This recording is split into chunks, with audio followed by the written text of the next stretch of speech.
Good evening. Thank you for coming. Welcome to the Cleveland Community Police Commission's meeting for May 22nd, 2024. We are here at the Lonnie Burton Community Center at 2511 East 46th Street in Ward 5. Our meeting is going to be from 6 p.m. to 8:30 p.m.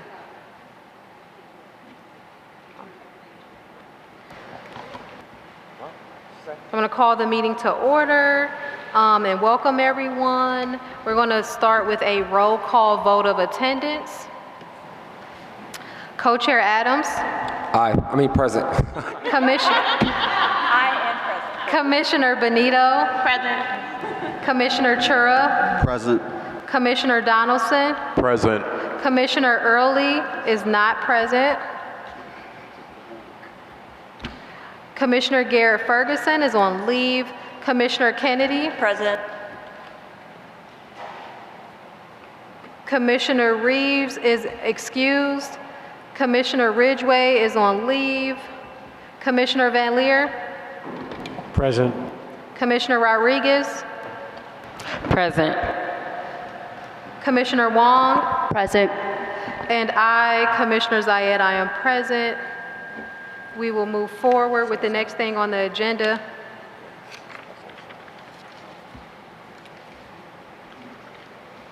Okay, so we're going to move forward with the adoption of the agenda. Are there any changes that need to be made to the agenda? Commissioner Wong? Okay, so I've noticed that all the motions all the motions, it's not the ones I've written, but all the motions that include the actual business of the commission rather than that's charter mandated are put all at the bottom, including the Tolbert motion, which has come, it's old business, it's always put in new business, it should be in old business. And the other motions that I'm putting up have to do with accountability, but we were unable to meet because of quorum issues. But I guess my real issue is my motions that I'm putting up are about an active petition, 2 of those motions, and another one is about records. The other ones are all to censure commissioners. So I would prefer, I think, and that could be potentially a back and forth that's controversial, I would prefer to have the business motions first that are charter mandated. We're here to hold the police accountable we should hold ourselves accountable, but our primary mission is to hold the police accountable. And I don't know why they're at the end of the agenda, especially the Tolbert motion, which has been put up 6 times, so it should be under old business. So I move to put the Tolbert motion, the first one, into old business. The hearing date motion will come next in new business.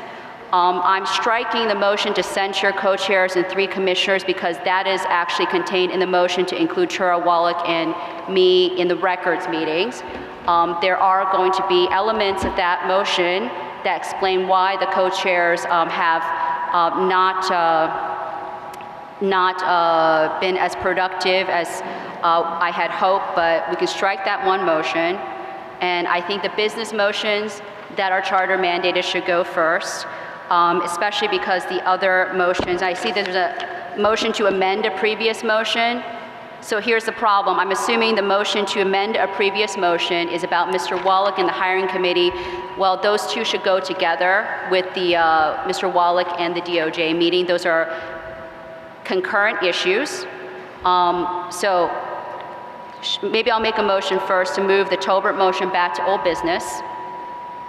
Is there a second for that motion? Because this is old business. It's not even like a motion type of controversial thing.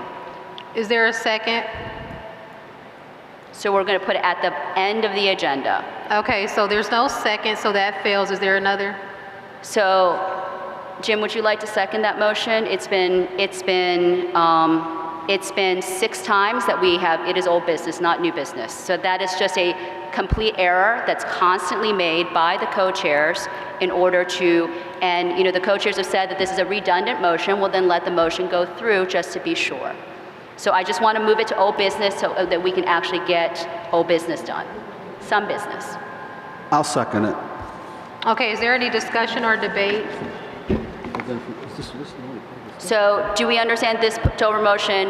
I've tried to put it up 6 times.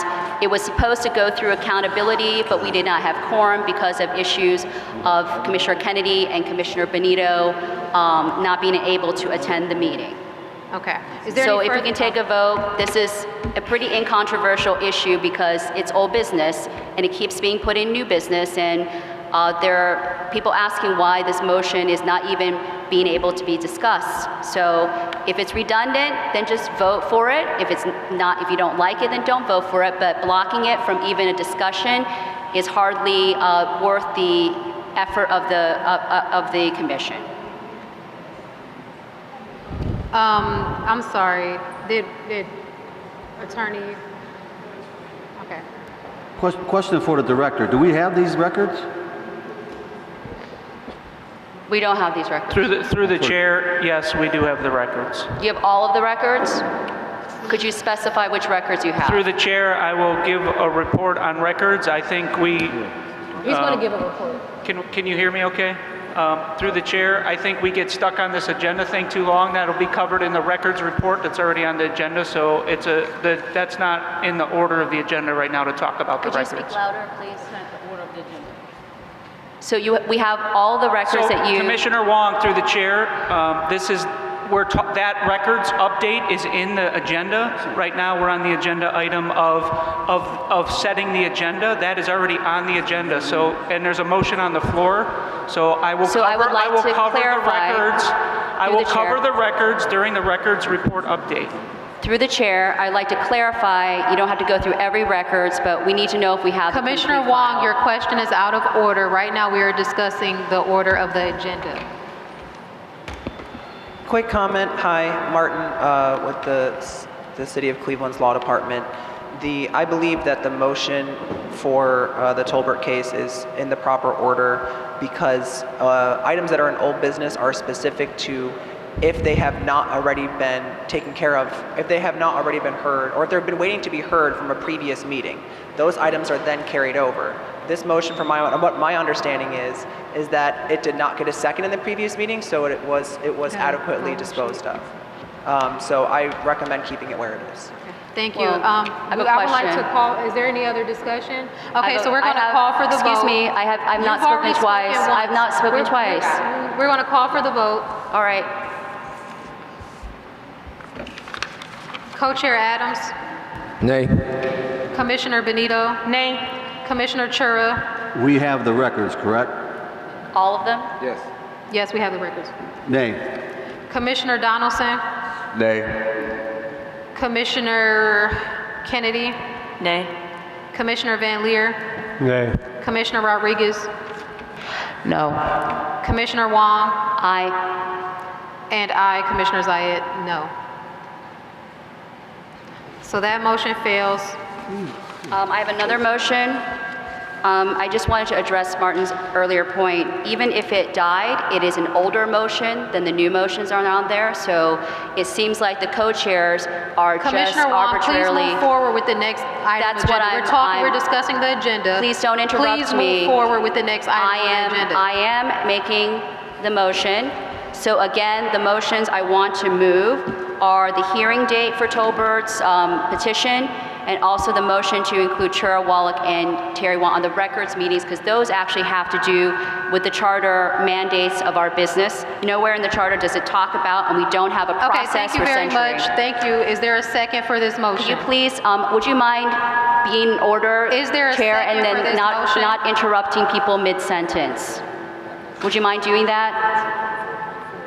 Is there a second for this motion? We have to move the business items first. Well, let's I'm going to ask one more time. Is there a second for this motion? Mr. Chura? just bring it up and we'll go. Mr. Chura? I'll second it. for Okay, is there any discussion. discussion or debate? I want to reiterate that nowhere in the charter does it give us the right to investigate ourselves or censure ourselves. We have nothing in our rules about the process. On January 24th, 2024, we agreed, these motions are out of order because we agreed on January 24th, 2024, to set up a process before we censure and discipline commissioners. That has not happened, so this is out of order. So, and many of these motions contain falsehoods. So are we going to get down to the actual business of the commission, which is holding the police accountable, or are we going to continue in this internal politics and dysfunction? So that is the choice here. You can get to these motions, but why are they taking priority over the actual business of the commission? Is there anyone else that would like to speak? Okay, we're going to call for the vote. Wait, right here. Co-Chair Adams, Nay. Commissioner Benito. Nay. Commissioner Chura, Aye. Commissioner Donaldson, Nay. Commissioner Kennedy, Nay. Commissioner Van Leer, Nay. Commissioner Rodriguez, Nay. Commissioner Wong, Aye. and I vote nay. That failed 7-2.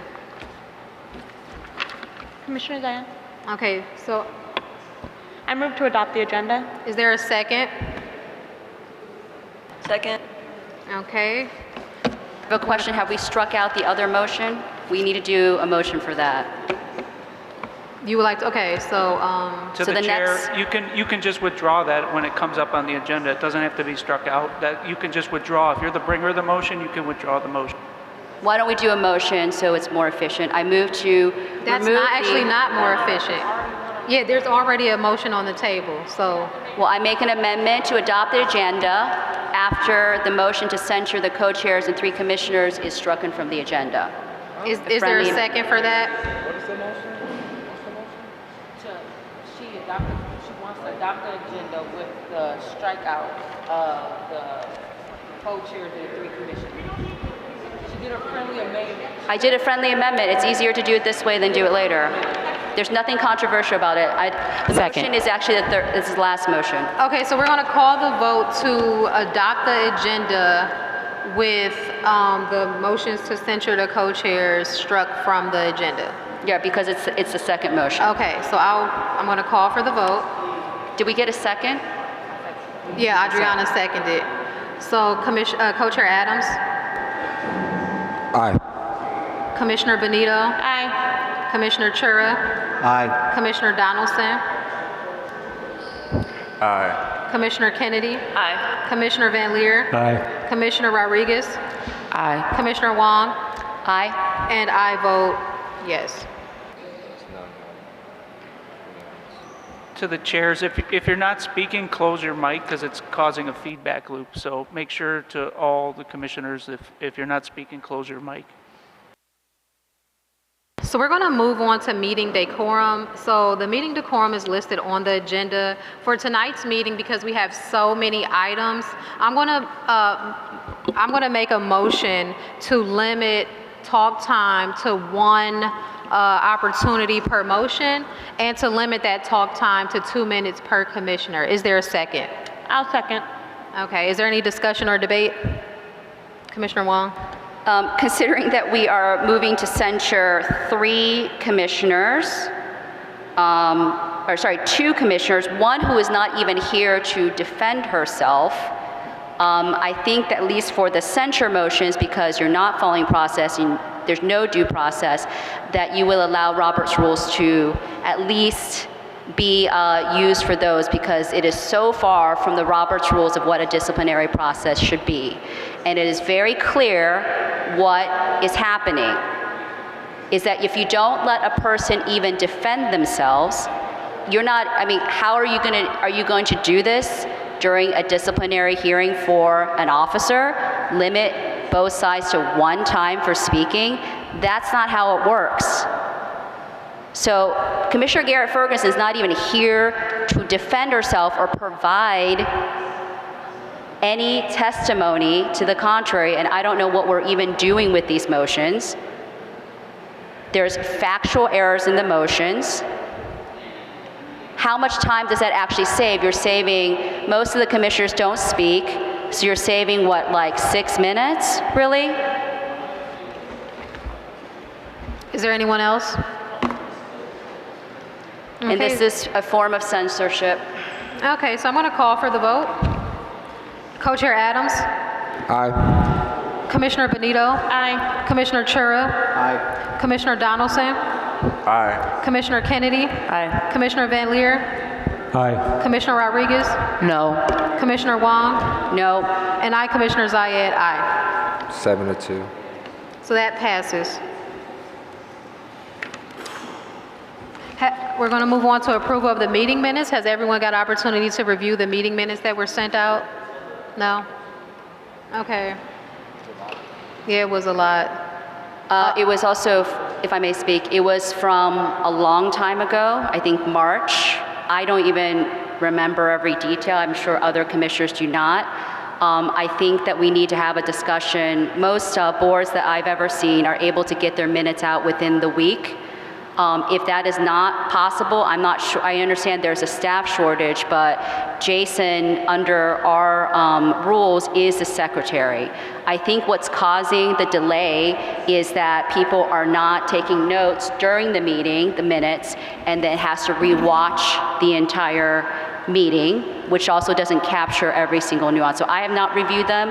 Even if I review them, I don't even know if it's accurate anymore without rewatching that meeting, because we've had a lot of meetings. So in addition to approving, whether we approve these minutes, we really need to talk about what is the standard here, because you're asking the public to watch these meetings instead of looking at the minutes. So I would like to add, in addition to approving these minutes, whether we do or so, I would like to make a motion that there would be a 1-week standard turnaround. This is just for the full commission minutes.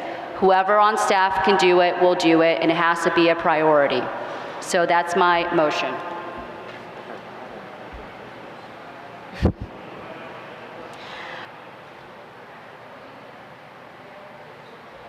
Was there, I didn't hear, was there a Is there a motion? second for that? Because- To adopt the minutes? Or maybe for- 2 weeks if you want, because we're looking at minutes now So from that's March. an amendment? Hold on. Right now. So we're having a debate before we're clarifying the motion. So just a point of process, the call was to adopt the minutes, right? And then we turned into a debate about the minutes and how they're, so that's kind of out of order. So it's a little confusing to try and keep track.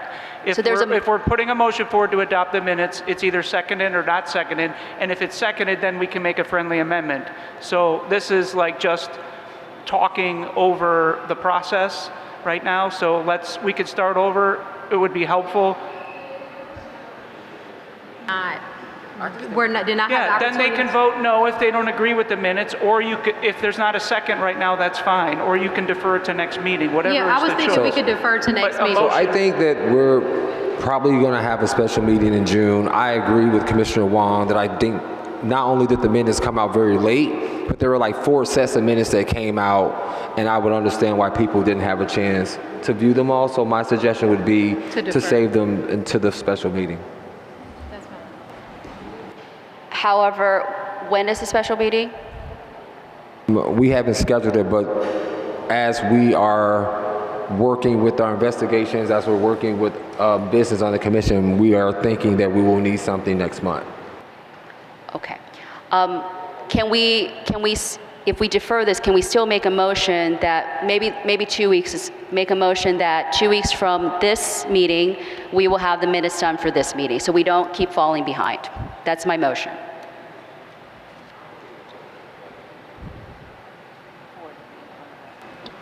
For the meeting on record, that's it. We just keep falling more and more behind. I may not be here at the special meeting. I would like to make this is a easy process fix. If the minutes cannot be done within 2 Is weeks, there a I'm not second sure. for this motion? I'll second. Any discussion or debate? Okay, we're going to call for the vote. I don't think we should put a time.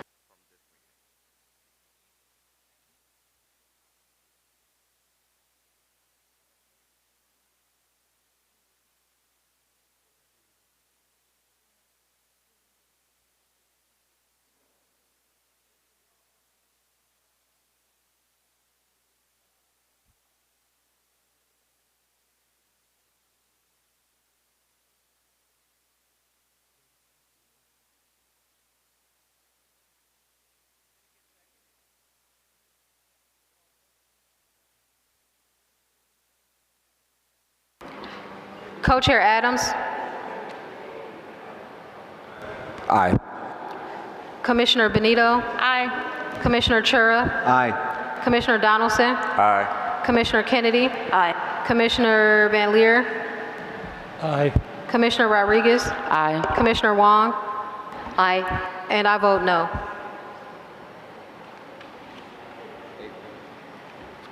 Motion passes.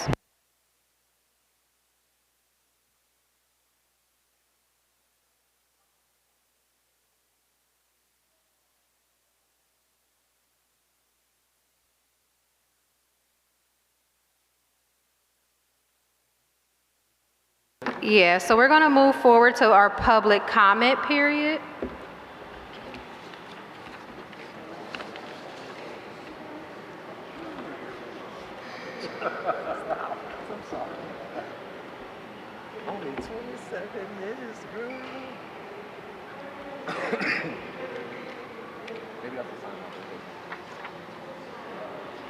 Brenda Bickerstaff. 3 minutes.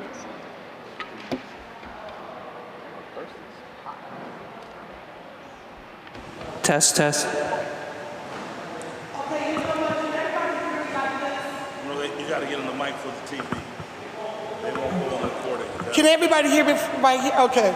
I'm gonna stand away from the mic because I'm like getting over a cold and I don't want to spread germs. But I don't have COVID. Okay, so there's a couple of things I want to bring up. And I talked to Serena before the meeting. And I spoke about these motions. Remember, you guys, you have to follow the charter. The charter is your roadmap. Whatever the charter tells you to do, that's what you have to do.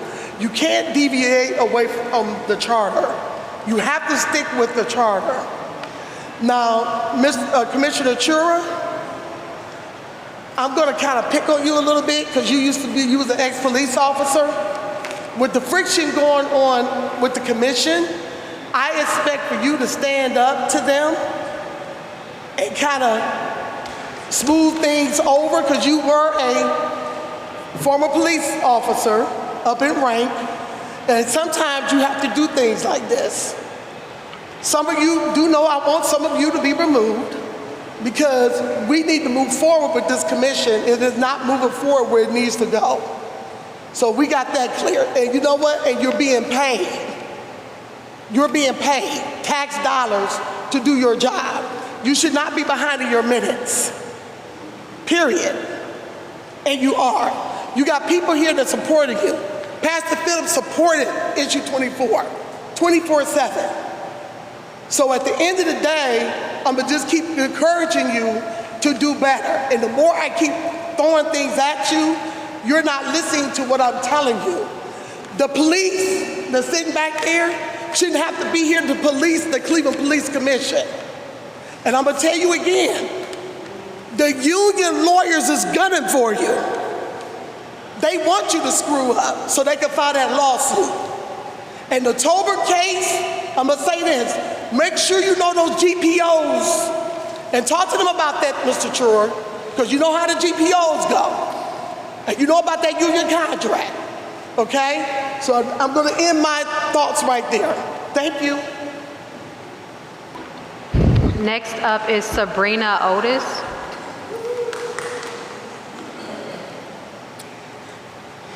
I'm going to piggyback on what she said, but as a resident who voted for this and encouraged 54 family members to vote for it, I'm not happy that when I go online, I see this.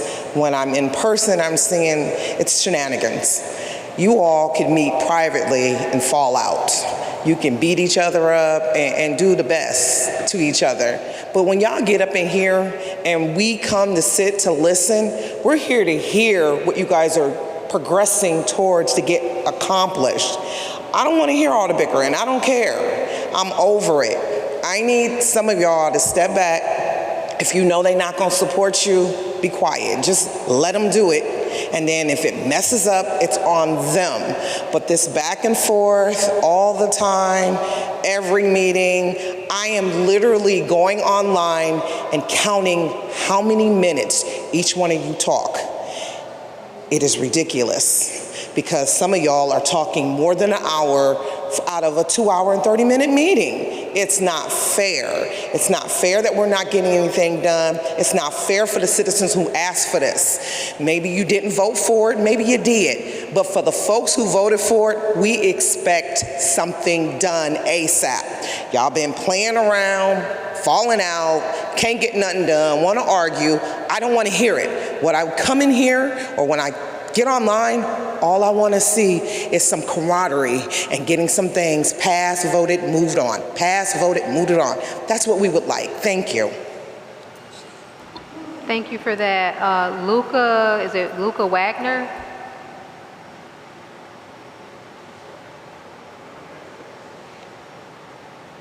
Okay. Going on to Cameron Damasca.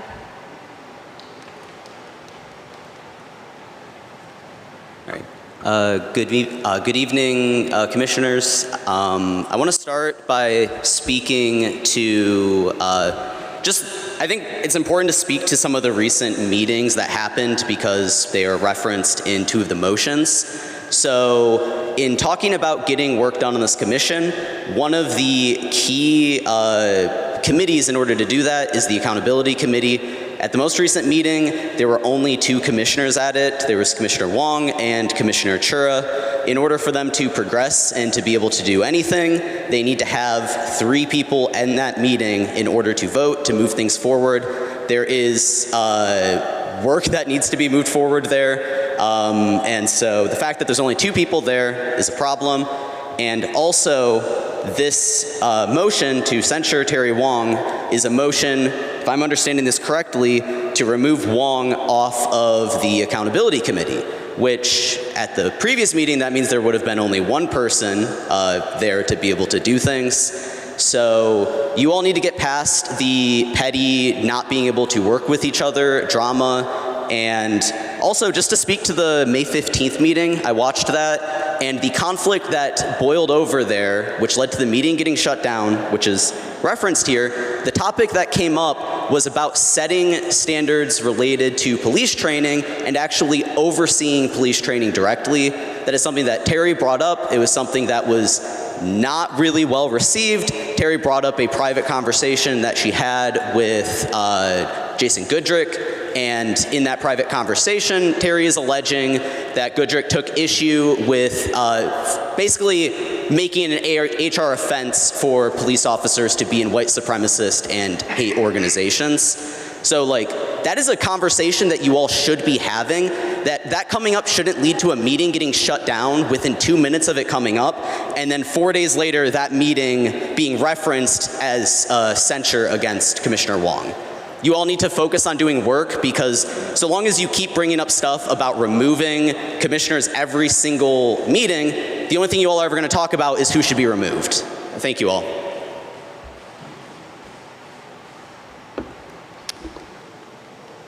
Thank you for that. We're going to move on to Lou.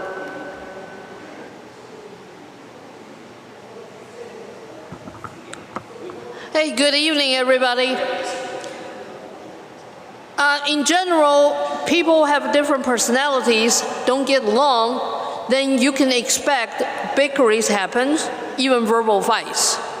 However, if you do that at your own time, that's fine. When you do that at a time you actually need to work on something on behalf of the people, that's not really a good idea. Unacceptable. The motion, I have seen that. Now, all the incidents have been mentioned, but with a particular one, I was involved. Terry Wong was provoked. Yes, she may not be the best person you can communicate very well with. But at the same time, are you? Just because the majority of you think the same way, that doesn't mean you are doing the work correctly, on the right path. As I said before, please do not take compromising as collaborating. You have been compromising a lot with the city when you should have been doing the opposite. And unfortunately, Terry Wang has been the one doing it. Don't blame her being the reason why we cannot get the records. Don't blame her that the meeting dragged longer. That particular incident when I was also on the table as a police pursuit work group, even I did not want to think this is a racial issue, but the racial issue was brought up against commissioner and also a community participant. Just because we don't say the same thing you say, that doesn't mean we cannot get along to work things together. Please understand that. If you still want to waste the time to bring up these motions or to spend more time on the bakery verbal fighting, then yes, I will say that again. You should leave. Thank you.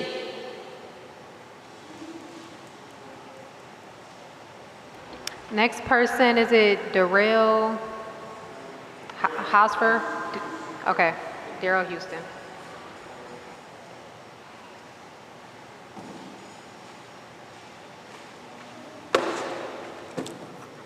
First of all, I'd like to thank everybody for being here. And I'm really not familiar with the process, but just sitting here listening, I'll give you my intake. And then I'll give you my vision on what direction the city needs to go in. And the first thing I'll point out to all you distinguished people is that you're being videoed, right? And if you're being videoed, that means people are watching your behavior, people are watching your body language, and people are watching to see if you're engaged, okay? Now, hopefully, all of you guys are here for the same common goal, right? And that's to get results because your issue 24 passed, and this is why you guys are here, right? Now, with this young lady, Miss what's your name, ma'am? It's Wong. Thank you. Miss Wong, sorry for mispronouncing your name. It's okay. Thank With her, what I think you guys should really do is she's meticulous in what she's doing, right?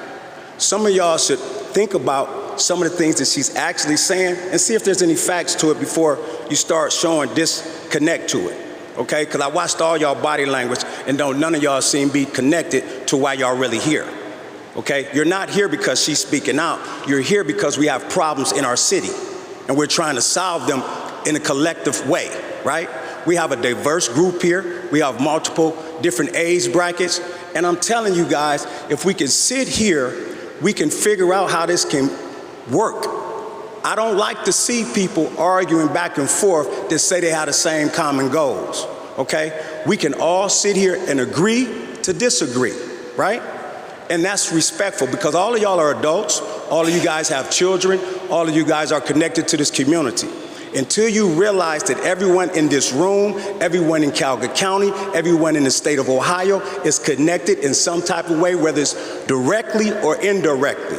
And I'm asking you guys to start being who you represent. You represent the community, carry yourself like that, okay? Be open and honest enough to be courteous to one of your comrades, okay? Just like you want somebody to be courteous to you, you have to practice that, okay? Now, to hear that this is a waste of time and that you guys are 4 minutes behind, I'm finna tell y'all,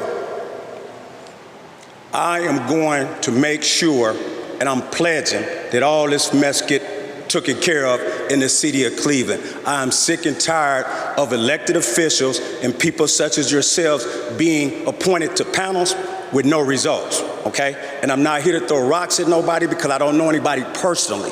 But I do know that if you're not invested in what you're really trying to accomplish as a human being, please remove yourself because you are part of the problem and not the solution, okay? And it's simple. This is simple. City Hall, all this is simple, y'all. But y'all are missing the mark because you're too busy taking personal things when a person is expressing themselves. You always taking things personal. Excuse me, sir, time. Thank you very much for your comment. You're welcome. Rosie Palfy.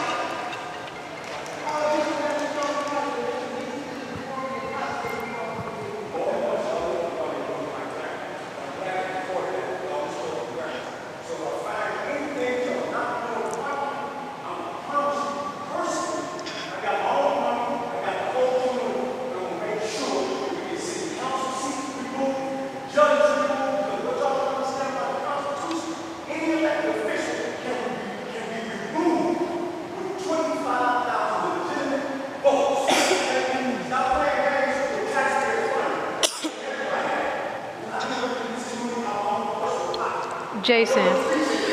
All right, I'm going to start my public comment right now. My name is Rosie Palfy, and I appreciate everybody's, I appreciate everybody's opinions, but some of us have been doing this for 8 years. And Commissioner Wong does bring up a lot of good points. The problem is there's a time and a place for everything. So you don't bring up training concerns in a policy meeting. You bring it up, you note it, and they write it down, and it will be discussed at the next training meeting. The problem is you can't let anything go. So yeah, shake your head. So here's the thing.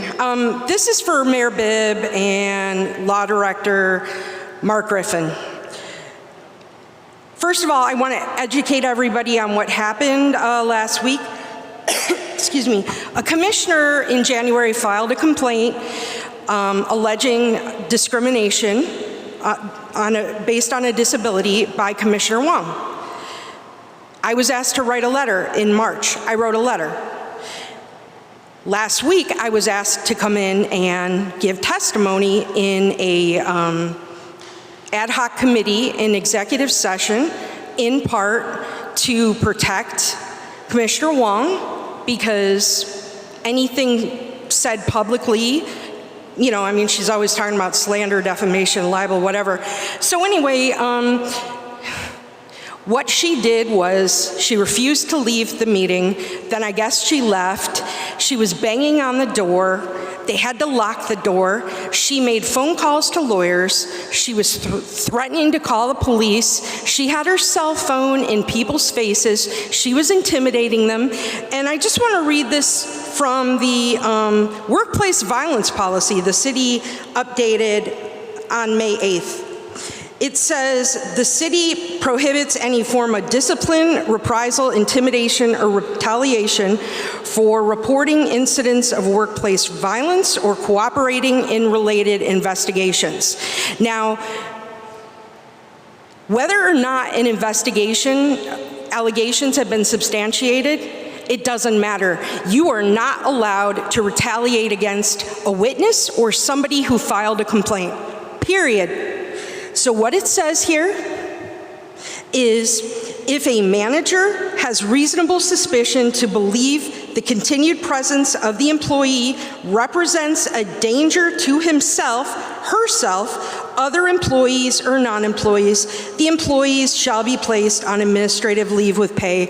So I am asking Mayor Bibb and the law director to immediately put Commissioner Wong on leave with pay. Don't remove her from the commission.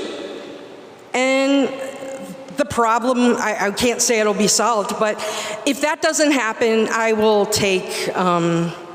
address this in other ways, including taking this to Attorney General Merrick Garland. Thank you very much, Rose. And I just want to say one more thing, please, is the mayor touted this commission as being a model of police reform throughout the country. So I want him to consider that while he continues to do nothing to address this. Thank you.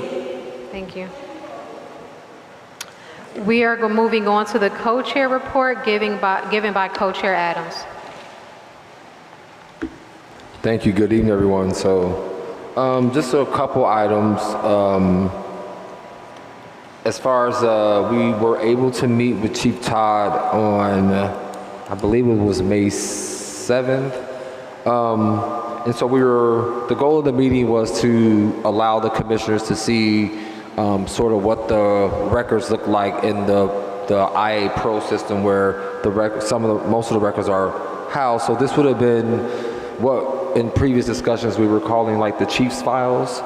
And so we actually got to see a file.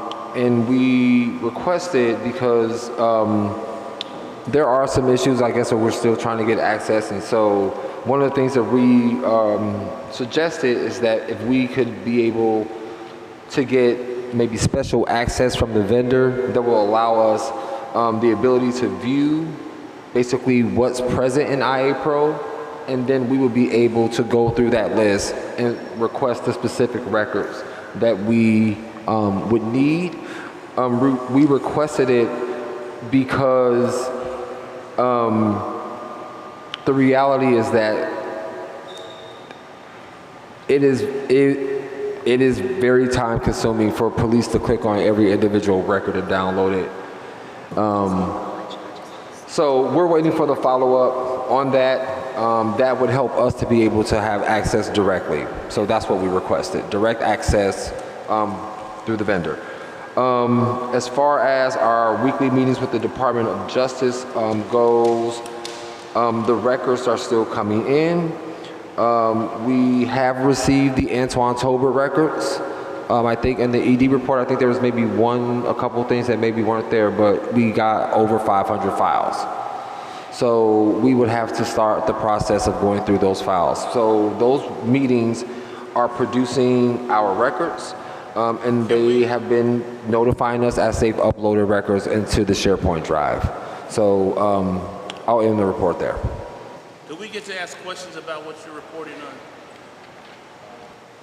We have office hours every Monday from 4:30 to 5, so if you have any detailed questions, you can come there then or give us a call and we'll be happy to answer any questions. I have a process question. I'm sorry? I have a process question about what he's referring to.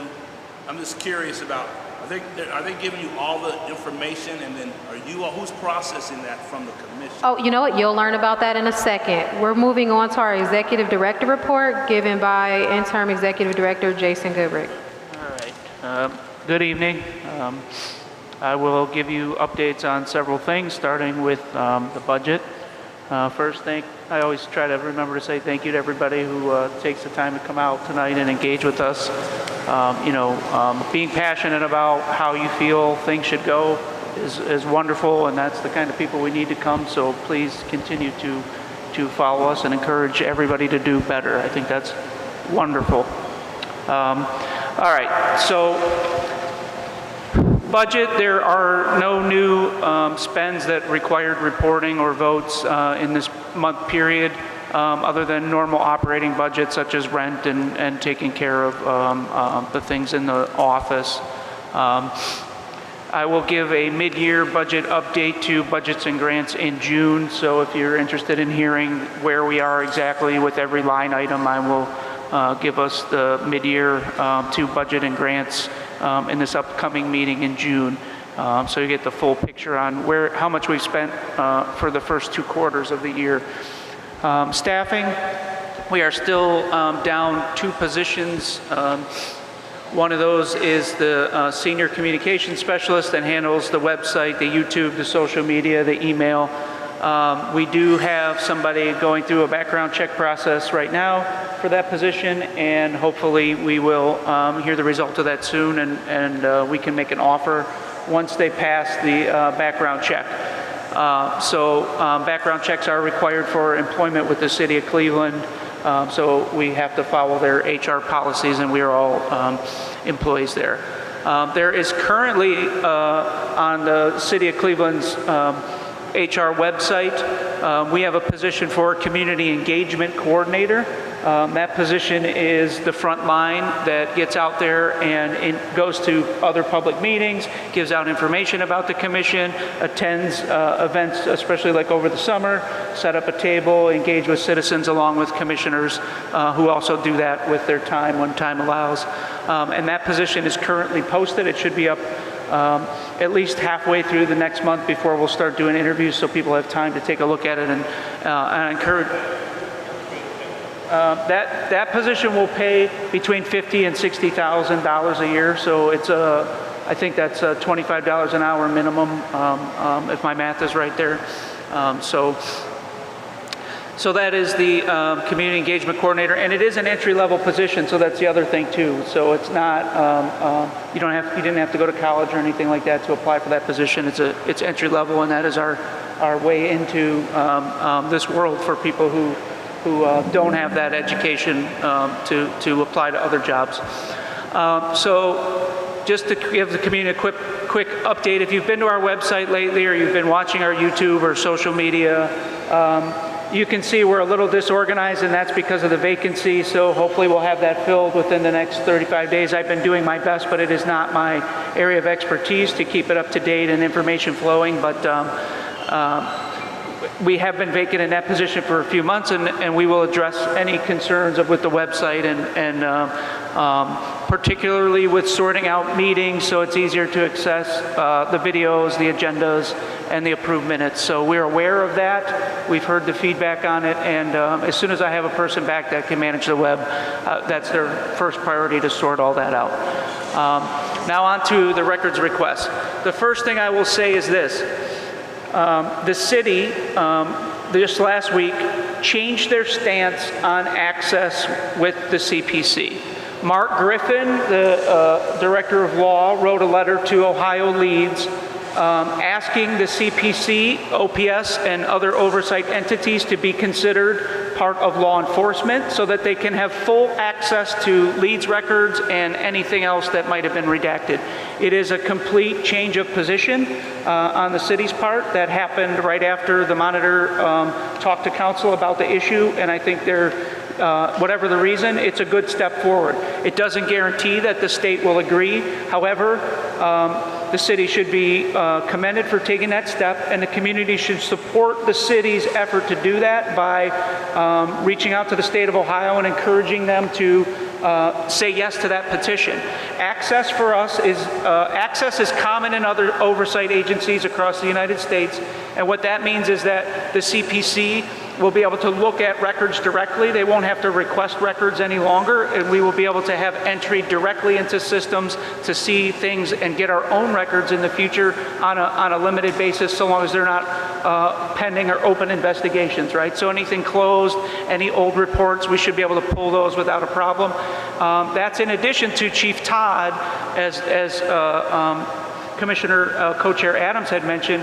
Commissioner Chief Todd was open to the idea of giving us also access to some other systems that the police use, including IA Pro, which keeps track of all disciplinary records to make it easier to flow information. So that is a good change of event. It shows that the advocacy of this group, despite what some people say, collectively the commission has been advocating to move records forward. I want to say that again, this commission, especially these co-chairs, have been actively advocating to move records forward as best that they can, okay? And so that is making progress because the conversation that they've been having is also at the same time, let's give up this system of having to request and let's talk about access, which is where we should be under 115.5. You mentioned the charter. The charter is designed in a way that it's implied that we will have easy access to these records, almost instantaneous. So it was this last week. So it was within 1 to 2 days after the monitor appeared at City Council. So you could. We do have a copy, so we can ask the law department if it's a shareable record. So yeah, you can and you talk to. What's that? It probably is a public record, yes. So yeah. I don't know. It was written by the law department, so it's not. We would have to check to see if it's a public record. If it is, we can put it on the website. So. No, I'm not the only one who's seen it. Whoever the law, I didn't write the letter, sir, so whoever the law department shared it with is who has seen the letter. So I don't know the answer to that either. I think they were all CC'd on it. Maybe I didn't check the list, and I don't have it on me right now. So yes. So but some commissioners have probably seen the letter. So and that is, I remember I am not the sender, so who they sent it to is not in the top of my head right now. It was a very long list. There were dozens of people CC'd on it. So moving on with the report here, individual records. We do have a few still outstanding. Every single thing that's outstanding is moving forward. The city has not filed any new objections. The DOJ asked them to file new objections. They have not done so. We find this out every Friday, so you may hear that that we are not getting regular updates or pursuing records. That is not true. Every Friday, there are 3 representatives of this commission who are in a monitoring team with everybody dealing on the records issue at the city. And those conversations are very fruitful. And even things that they said they weren't going to produce as a result of those conversations are being produced faster and more frequently. So yes, the monitoring team, the DOJ, the CPC, and the city are in a meeting every Friday about all the records. So the idea that nobody is following up on records requests is also a false notion. Every Friday there is a meeting to follow up on the records request. So there's a lot of misinformation out there, but this is public record that we go into these meetings. So there are a few though that are still pending. One of those is, the oldest one is July 23rd. It came from Commissioner Wong in Accountability Committee. She did ask for some OPS investigations, and they still have not produced those records. So there was about maybe 6 random OPS records that she had. No. There were 20, and I've asked you to update, so that's not correct. Okay, this is my moment to talk, so thank you. On the records DOJ tracker is currently, there was a random thing of 6. If she wants to produce other materials, that's fine. She'll have an opportunity to talk. However, those records haven't been shared yet. The other one is an update on lawsuits. We did ask in September of 23, pursuant to the charter, to see all the lawsuits. We didn't ask for the records of those lawsuits. We just want to know, the charter says we have the ability to monitor and look at those and then ask OPS to investigate lawsuits. So all officers who are named in lawsuits, with lawsuits pending or lawsuits that have been settled, the city has not set up a way for that information to flow yet. So that is outstanding. October 27th, there was this is the largest request, a request for comprehensive disciplinary records. So far, the city, for officers who were disciplined in a period of time in the last couple of years, and there were over 250 files produced, but they are not comprehensive disciplinary records. So we're still working. That is what Dr. Adams had mentioned. We had met with the chief. The chief showed us how they access records. And so what we said is, why don't you just give us direct access then, instead of having to worry about sending us thousands and thousands of files, let us just look in the system. So that's what we're working on there. The other one, which was made in January 24, was through for the mental health aspect. We have a work group that was working on that. It is for records related to complaints that were CIT calls. So specifically, it's called the Brazos form. We wanted to see forms that resulted in OPS complaints or investigations that were related to crisis intervention calls. That has not been responded to at all. And the final one that's pending is partial records request for pursuit data. We are moving forward to look at the pursuit policy. I know that Pete will probably mention it and Chandra will probably mention it, but we do have a survey up. Please take that. So it's getting some community feedback on police pursuits. With a QR code, you could take that survey and start that process. But we are still missing, we asked for all the accident reports related to pursuits from 2021 to now. And we also asked for all the police reports for why those pursuits occurred, and we still have not been delivered that. So that is our records update at this time. As Commissioner Adams mentioned, Co-Chair Dr. Adams said, we did receive all of the files with OPS record 2022-0116, which was the case that was requested of us to look at. Those records came on Wednesday. I'm in the process of sorting them out. So we do have a process for how we go about sorting those out and sharing them internally, and next steps for that. The only thing that I noticed that might be missing is the safety director's departure letter related to that case was not in the file. So I did immediately request to see if that was an oversight and if they could provide that letter. So that is the only thing that I am aware of at this point that we're missing related to that case. And it is an impressive amount of stuff to go through, so we will do our best to move it forward. The co-chairs are aware of the process. The accountability chair, who also used to be the rules chair, wrote the process and adopted the process. Well, she didn't write the process, but while she was rules chair, she moved forward the process for how we handle these records through her committee and then to the commission. And that process is that we will go through it and do an assessment to the accountability committee, and the accountability will decide if we have a hearing or we do not have a hearing. So we are in the process of doing that now, and we also have to sort it by officer. So we can't group officers together. This is looking at each officer individually. So the records didn't come that way. We're going to have to manually sort it into each officer involved with this, and then do a separate assessment for each officer per Mr. Tolbert's petition request to us. So that is correct. So we do have those records. What they have told us is it's the entire OPS file. So as I mentioned, there was only one thing I noticed that wasn't in there. But I don't have an index to check it against, so we have to take it on good faith that it is the entire comprehensive OPS file.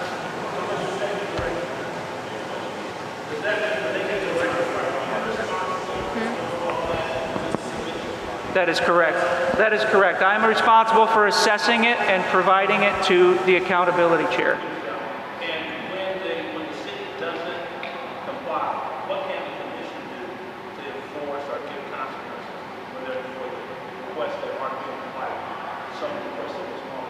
What can the commission do to force the city to do right? So with the records that we don't have compliance with right now, as I mentioned, it's already being managed by the federal court. So all of those records will be delivered because the judges already said they must be delivered. So on every one of those, he wanted a plan with a timeline for delivery. As I said before, there have been no new objections to any of those records, and they are past the objectionable time per the court's order. In addition, this commission has asked an outside attorney to separately look at the issue of records and how those flow in different contexts. So there's a letter, accountability will probably report on that, or the ad hoc committee will report on the letter and what they asked the attorney to specifically look at regarding those records.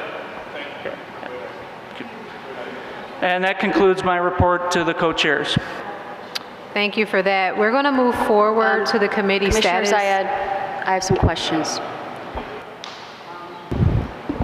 All right, I do want to correct the record a little bit. Mr. Antoine, I'm the chair of accountability. Mr. Antoine Tolbert's request petition to us was for Sergeant Lance Henderson. Unbeknownst to me, on February 19th, Mr. Goodrick, without any commissioner asking him to, made a records request for the entire Commissioner OPS Wong, file. this does not sound like a question. You are out of order. We are It's not a moving question. forward with the agenda. Just let me speak. You're out of order. We are I'm not moving out of forward. How can I be out of order to correct the record? You are out of order. We are moving forward with the agenda. And he has not mentioned. If you disagree with He this, has. you can appeal. And we can vote to let you speak. No. This is not. That is how it goes. That is Robert's rules. Mr. Goodrick is. You are out of order, Commissioner Wong. Please tell me how Please I'm out of stop order. talking, Commissioner There Wong. are records or still or missing make an that he has appeal. not mentioned. Can you please make an appeal? I'm making an appeal because there are errors to what Mr. Goodrick just said on public record. There are records still Okay, so you're outstanding making he's an never appeal to be mentioned. able to speak about what Well, I wouldn't have to make Jason an appeal Goodrick if you has just let me said. speak. No, I'm not going to let you speak because you're out of order. How am I out of order, though? You have to explain that. You can't Because say you're not out of asking order. a question, you're trying to debate. I have actual questions for him. Well, sir, let with me all due ask. respect, please let us conduct our meeting. Commissioner Wong, you are out of You're not order. letting me Please speak stop about the talking. If you're records that not are going to missing. stop talking, you need to appeal to be able to speak. And then we will vote to see if the commission will allow you to speak. I don't have to appeal unless you have to tell me why I'm out of order. You are out of order because you can. Record. This is not debate. This is not time for debate. It's not a after he debate. I'm gives his correcting report. the public record. This is not time for you to make corrections. Why? That's There what is we're no here for, debate to on let an what he's error saying. He was continue. giving a report. Excuse me, can you please speak to if she is allowed to give debate after his report? It's not debate. I'm just correcting. It's a point of correction here. You didn't So say that. I will make a correction. I'm going off of my records request list. That is what And I'm they're wrong. reporting you on, okay? The commission has seen that. She has access to it. And I've okay? corrected you and not corrected it. We can talk about all of these things that maybe exist somewhere in the universe, and I hear all the time I'm incorrect, there's false statements and all this stuff. Yeah, we don't have time for So we don't that. have time. I agree that it is not the right forum to do so. And I would say to this commission, put it in writing, send me the exact email that I missed or that should have been included or was a mistake, and I will handle that. But I am reporting not off of the perspective of somebody else. I'm reporting off of the records that I track, that the commission and the co-chairs are aware of the records because it's shared with everybody, and that is what is being reported.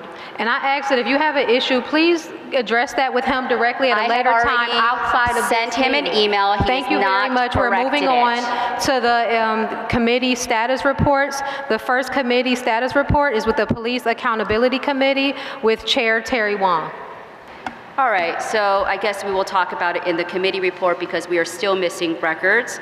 I'm going to give an update on our work groups.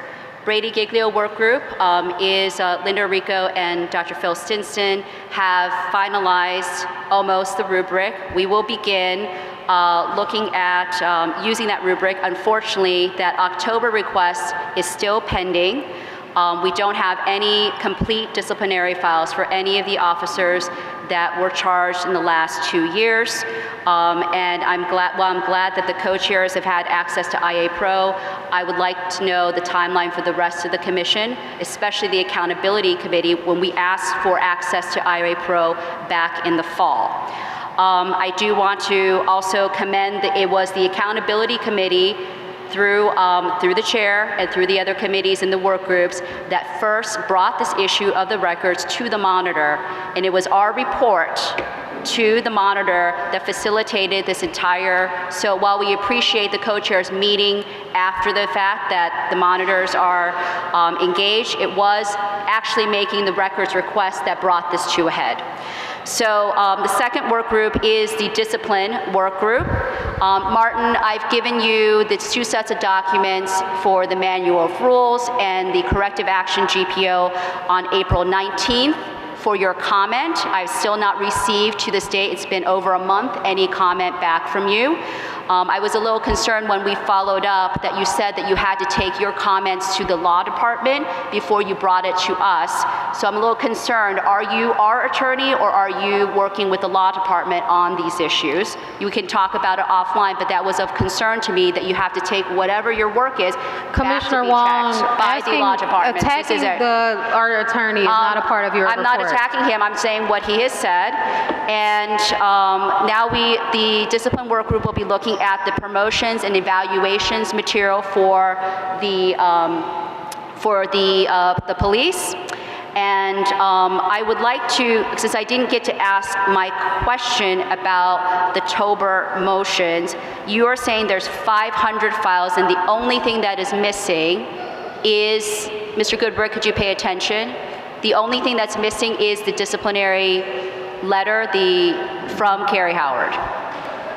Through the chair, that is not what I said. I said I don't have an index to correct it, but from what I saw, I noticed that one thing that was missing, I don't have a way to know what else would be missing, is the safety director's departure letter for Lance Henderson.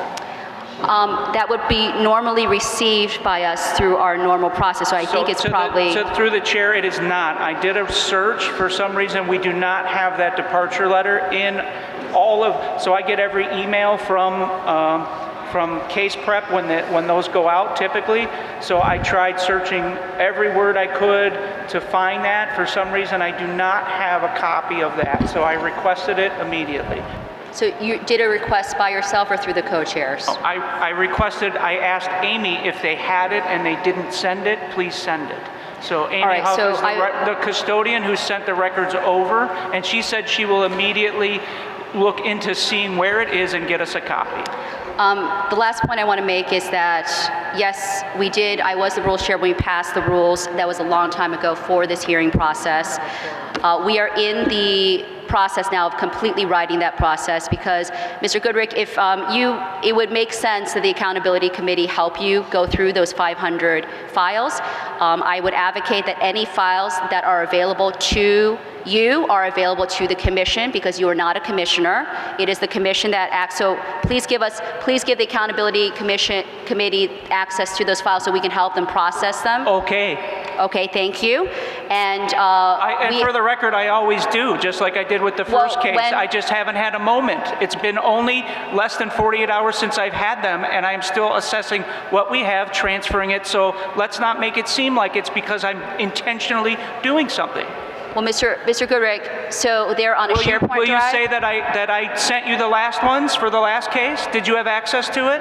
Are they on a SharePoint drive or are they on our drive? They are being transferred to the SharePoint drive as quickly as I can, while I'm also planning this meeting, planning 2 other meetings, attending to how many other commissioners? 12 other commissioners, so just be patient with me. Everyone else manages to be able to do that without the expectation of immediately.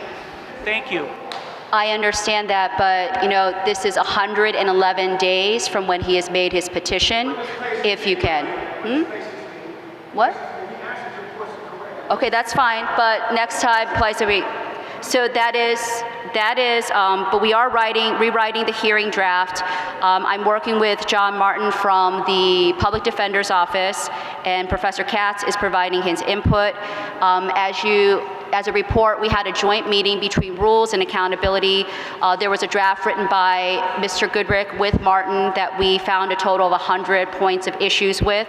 So I'm planning to rewrite it. I'm about 75% done, and John Martin and Lou Katz have had help. So I'm hoping, if it's possible with Rules, that we can meet jointly with Accountability on the 18th of June. This is the most important process of the entire commission, and I'm hoping, and now, we see that there are, and it's okay, it's the first time we're going through this, that there are problems with the existing rule and procedure with how we hear a hearing. So that is my update, and thank you so much for transferring those files as quickly as possible to the Accountability Committee. Okay, we're going to move forward with the next status report. It will be budget and grants given by Commissioner Kate Kennedy. Good evening, everyone. I am a committee member. I'm not the chair, but I just wanted to make sure that all the information about the Budget and Grants Committee is being communicated. We have completed our RFP to reach out to an organization that's going to help us distribute this next round of grants.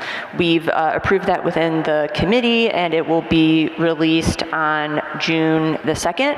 We've also drafted a final version of the survey for this past round of grantees to get some feedback on how to improve the process in the future. We'll discuss more during the next meeting on how best to distribute that. Thank you. Thank you for that. We're moving on to the Performance and Evaluation Committee. That's going to be given by the chair, Adriana Rodriguez. Thank you. So during our last meeting, we had a few nominations. However, a concern had arose from the community. Thank you so much for voicing that concern. As a result, we had to receive or follow up to ensure that we do follow-ups on like lawsuits because we didn't have that information. Right now it's pending, and we need a little additional time to follow up and ensure that we do our due diligence. But after we receive that and understand how, especially employment laws, how we can navigate that, we plan to have community meetings for the 1st and 4th district. I just want to put on record, I'm not going to say which candidate was named, but I've received a potential complaint about one of the candidates from a citizen. I don't know if it's the same one. More than likely, yeah. Because that person has only talked to me. And unless Mr. Goodrick, did you relay this information?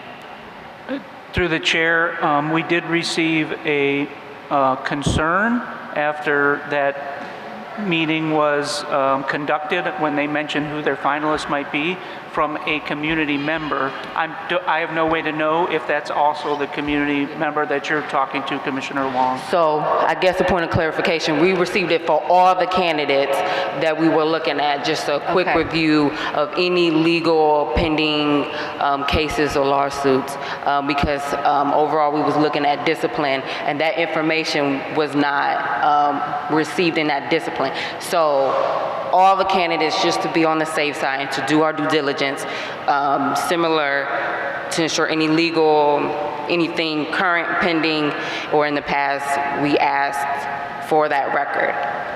Okay, so I don't think this is the same issue. This was a specific complaint. I do want to clarify again, I apologize I didn't get a chance to watch the meeting.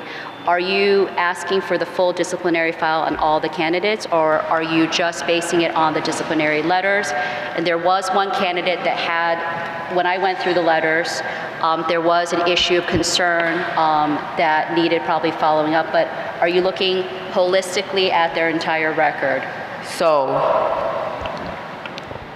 we received the discipline as well as use of force, and then we requested any lawsuits pending, past and present. Okay, so not the full disciplinary file, because the full disciplinary file, my understanding is there could be things, for example, from a lawyer that makes a complaint. There's a lot more information in the, and other, so you've received all of the OPS complaints? Yes, so for the candidates? When I asked and received verification, this is all I've asked for, all the disciplinary files. When I received notice, the discipline, that's all that they have on file, from my understanding.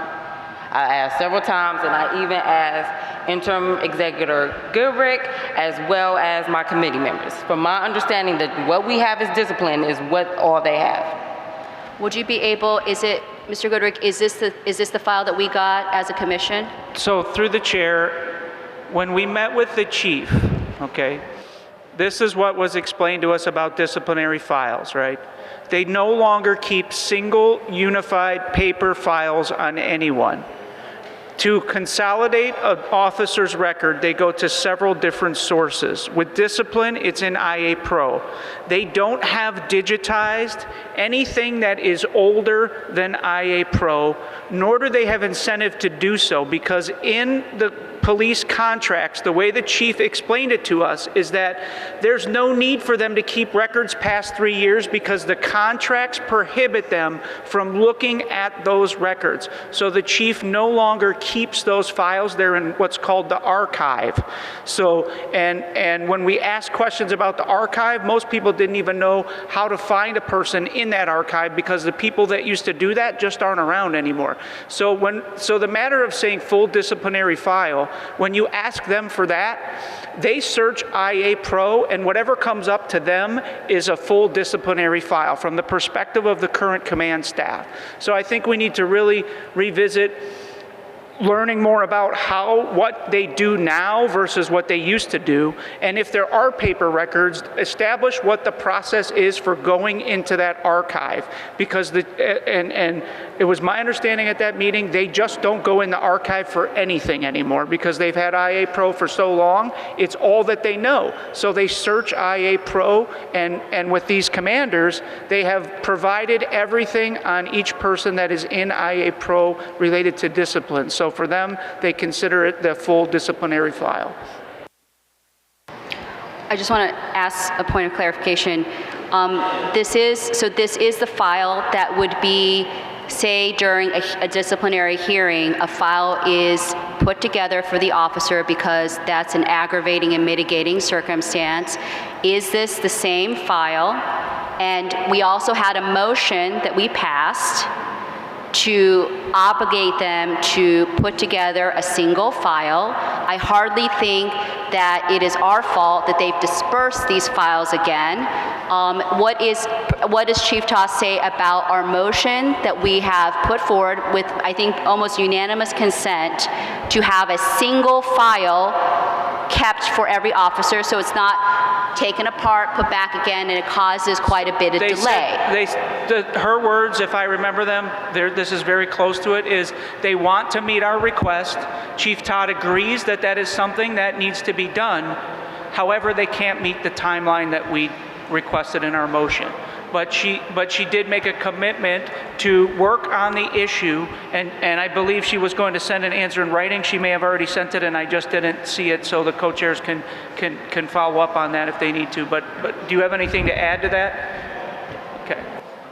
I would just encourage the commissioners to look at the file that's on the SharePoint drive. That's an example of sort of what is all included in an officer's file. I think it will help people to understand why we're asking for access, because we hope that the access will speed up the process of how we receive records, because we can be more specific in our records request, because we'll actually know what's in the file. So, you know, we're not trying to make excuses for the police, but I mean, the document that we were sent that was just sort of an example of what's in the file is 19 pages. And that's not even the files, that's just what's in the file. So we have to figure out a way that we can get the records faster, and we have to work with them if they're willing to work together with us to help us get the records, and we're not getting the resistance. It's more of trying to figure out how do we do it. So I would, you know, that's what I would add. So just from my understanding, I have the discipline and use of force. And I just want to ensure, especially as chair, that I asked several times, and from my understanding, I was told that I have what I need. Okay, Commissioner Rodriguez, are you done with your report? Thank you very much. We're going to move on to the Police Policy Committee, and Commissioner Van Leer will give that report.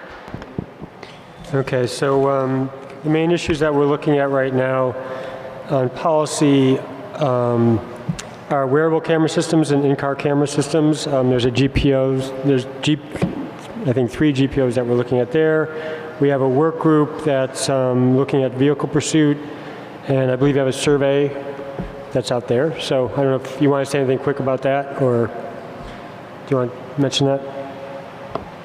Yes, so we have a work group that is looking at the vehicle pursuits policy. The one thing is we now have that draft GPO that we were sent by CDP up on a SurveyMonkey. You can see the GPO draft in its entirety, and you can submit feedback based on what you think about that policy, and that feedback will be utilized as part of our review and any changes in drafting that we do to change that policy. So if you are interested in reviewing the policy, which we hope that you are, you can use the QR code on that form.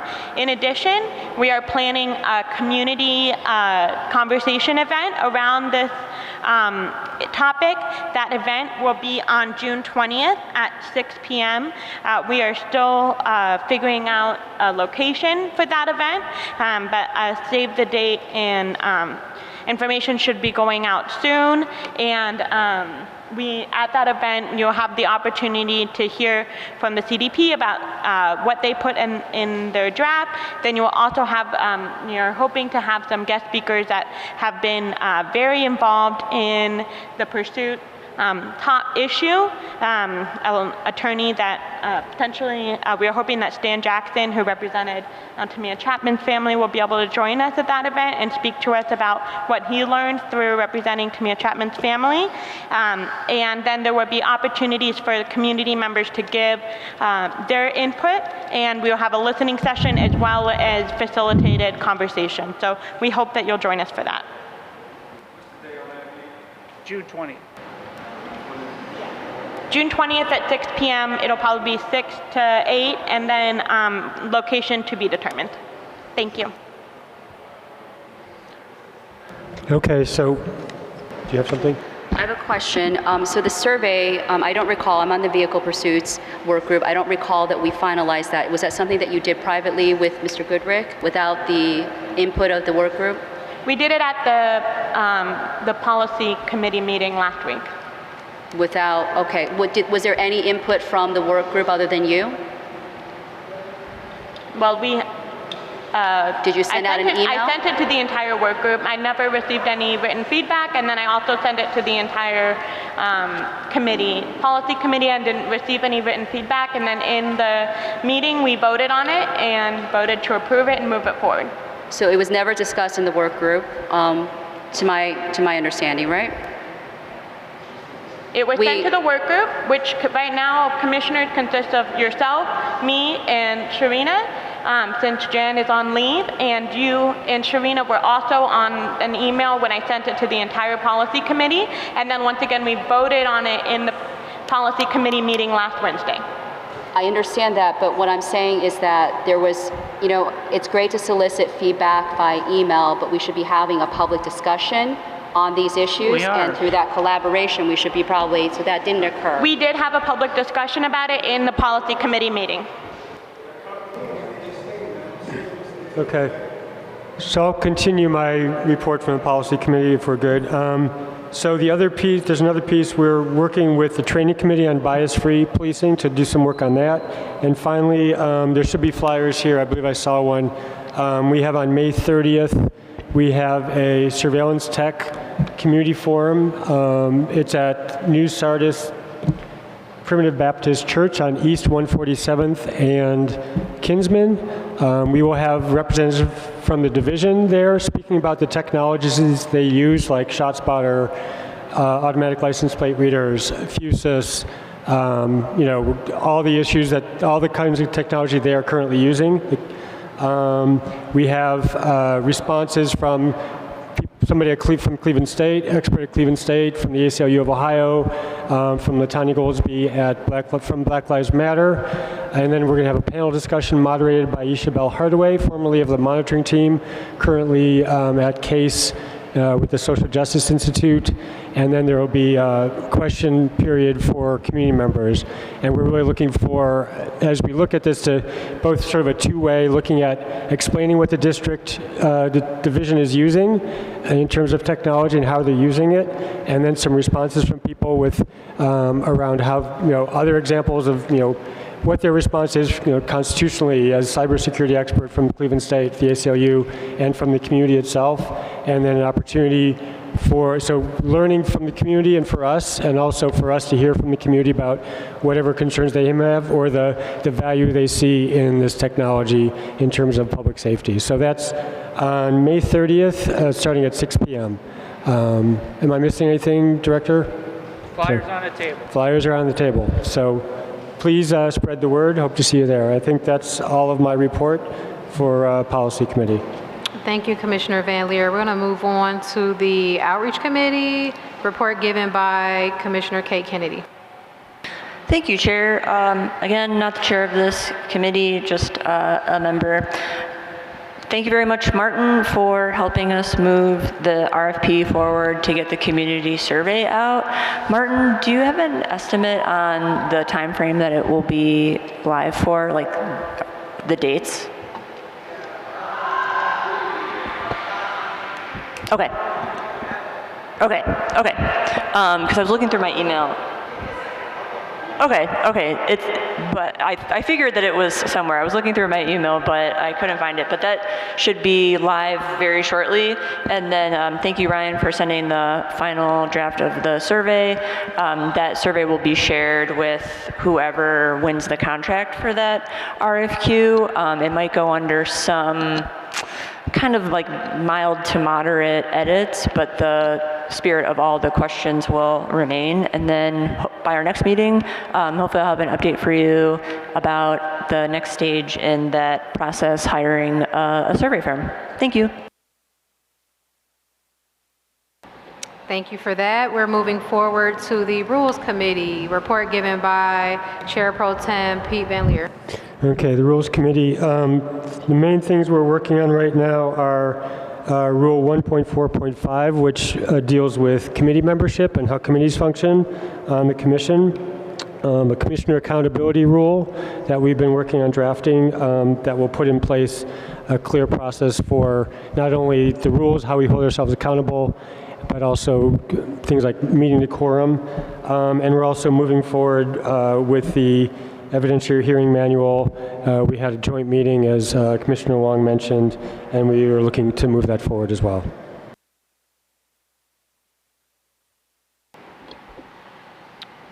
Is that all? Okay. So we are going to move forward with the Police Training Committee, chaired by Charles Donaldson. Yes, thank you. So the Police Training Committee met on Wednesday, May the 8th, and one of the things we reviewed and approved was the dispatch instructor manual. I sent it to all commissioners on Thursday, May the 9th. So this manual is a training that's going to be provided to all dispatchers, and it was created by the Adams Board, and it was also reviewed by MRAC and also the CDP Training Review Committee, in addition to our training committee. But it is going to be delivered in person to small groups, and it's going to be delivered at the dispatch center. So based on our review and approval, I am going to motion that we approve the dispatch instructor manual. I'll second. I can't hear. Could you repeat yourself, please? Can you turn your mic up and say it again? Yeah. All right, what do I need to repeat? Repeat the motion. Oh, our motion to approve the dispatch instructor manual. And I seconded. Is there any question or debate? Hence none, we'll move forward with the vote. Co-Chair Adams? Aye. Commissioner Benito? Aye. Commissioner Chura? Aye. Commissioner Donaldson? Aye. Commissioner Kennedy? Aye. Commissioner Van Leer? Aye. Commissioner Rodriguez? Aye. Commissioner Wong? Aye. And I vote yes.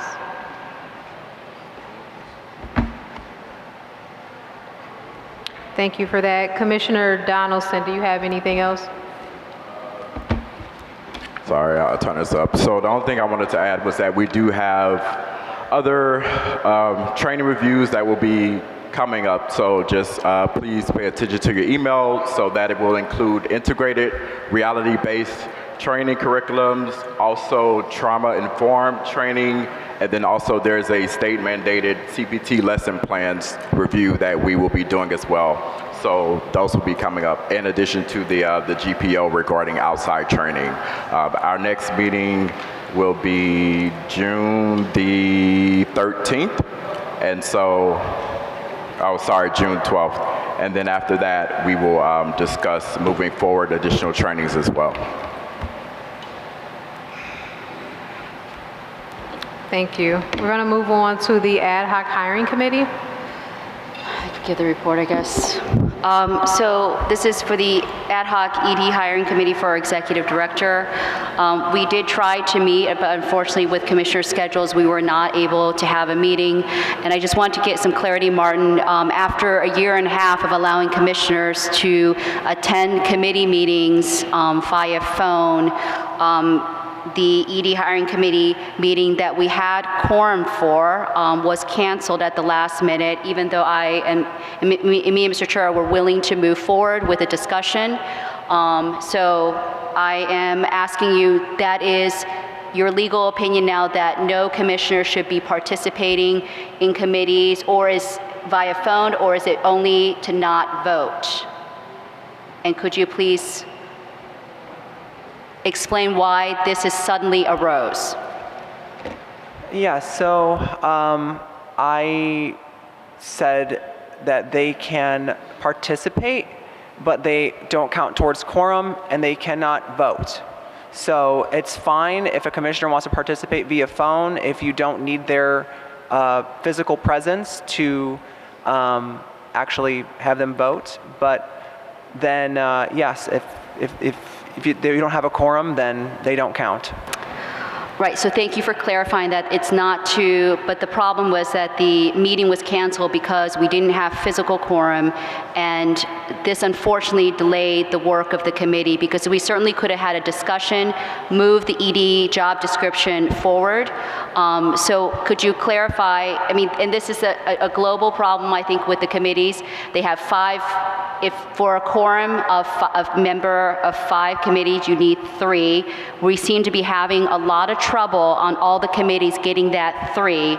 So I think we need to have a greater discussion in rules, because either we're going to have to go forward with discussion-only meetings and get the work done, and we should probably live stream them just to be safe, so we're not violating unintentionally any Open Meetings Act. But we really need to think about the fact that if we have 2 people not showing up for a 5-person committee that becomes in the danger zone, that if one person for whatever reason can't show up, that committee's work can't go forward. So I hope that rules will take account of that, because we've had to cancel, I think, 3 committee meetings in the last 2 weeks because of quorum issues. Thank you very much for that, and I think that that's something that should be addressed in rules. Thank you very much. We're going to move forward to the ad hoc outside council committee. All right, I'll give the update for that. The ad hoc outside council committee met to discuss the specific questions that we want to give to our outside counsel, Mark Wallach, on the letter, on his legal opinion about our records. I guess if there's no objections, since we talked about it, we can maybe share with the community what we asked for, and I have an update from Mr. Wallach already on the work for that. So this issue arose because the city has objected multiple times to our records requests, and this is where we engaged Mr. Wallach on March 5th about this. So the questions we've asked him, just for the public, because this is going to be a continuing issue.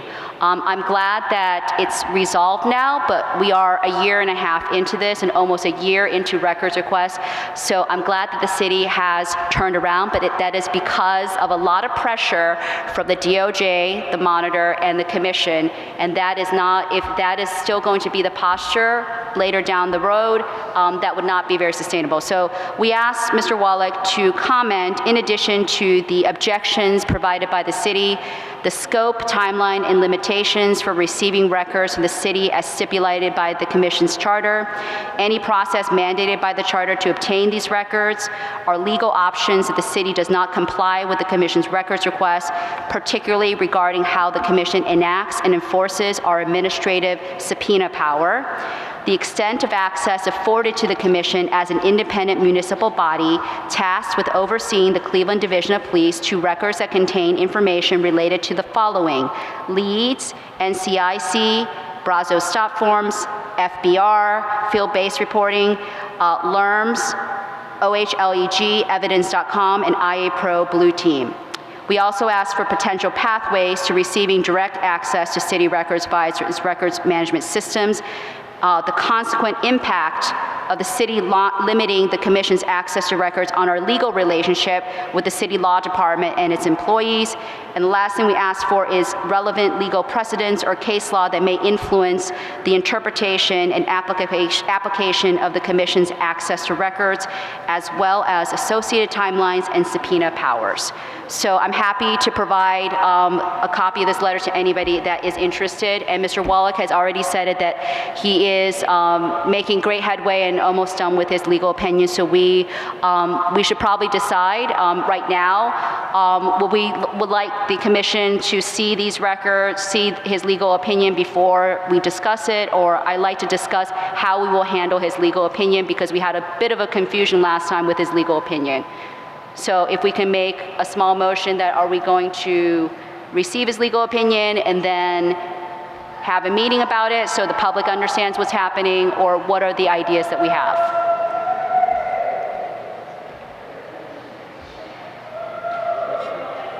What are we going to do with his legal opinion? Because we have to maintain, if it's released, we will break privilege on this. And last time, because of an error that the city made in the contract, Mr. Wallach thought he was supposed to send it to Mark Griffin. No member of the city law department can receive this legal opinion. If it's received by them, it breaks our legal privilege, and he is our counsel. It breaks confidentiality. So I would just like to get a game plan together as to what we do with this legal motion when we receive it. I'm just opening it up for discussion, and then we can have a motion. Because last time we had a snafu.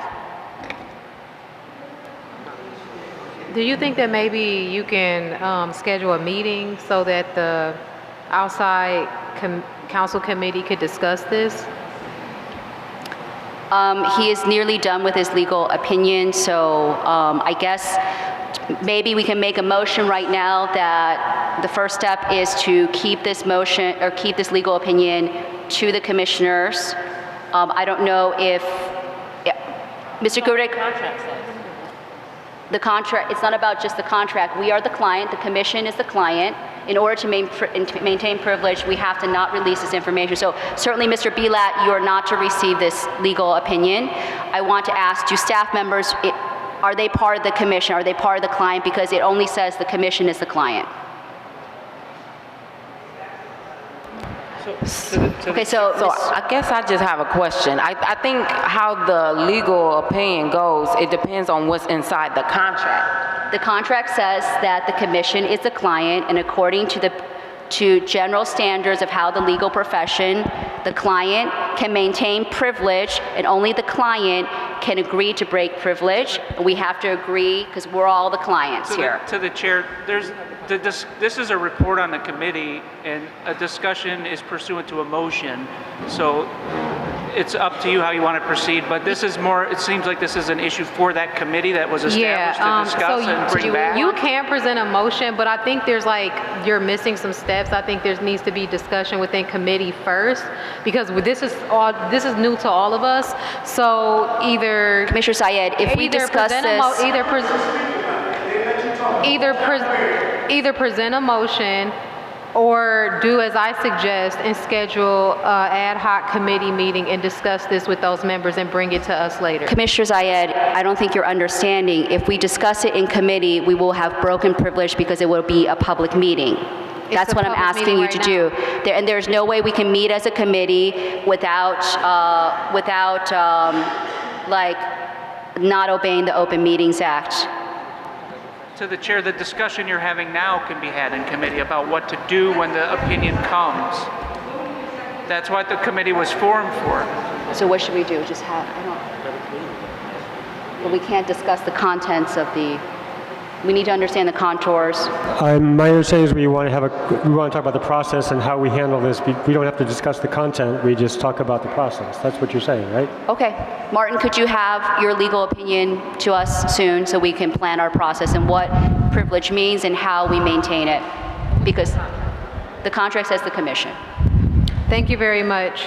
We're going to move forward to old business. And on the agenda, there's no old business to discuss. Does anyone have anything before we move forward? Okay, we're going to move forward to new business. Who has the motion to remove Commissioner Kennedy from the accountability? Oh, do you want to present it? Okay. Okay, so I had some schedule conflicts with joining the accountability committee because obviously we have our full commission meetings on Wednesdays, and then I have 3 other committees I'm on which take up the remainder of the days that we meet. So basically, per the rules, we have to bring this before the full commission during a meeting in order to remove me. Okay. Do I have a second? I'll second. Okay, is there any question or debate? I don't think she can make her own motion, and there are other ways to have removed her, but someone else make the motion. I don't think she can make the motion for herself. Why couldn't she make, there's no issue with her making the motion.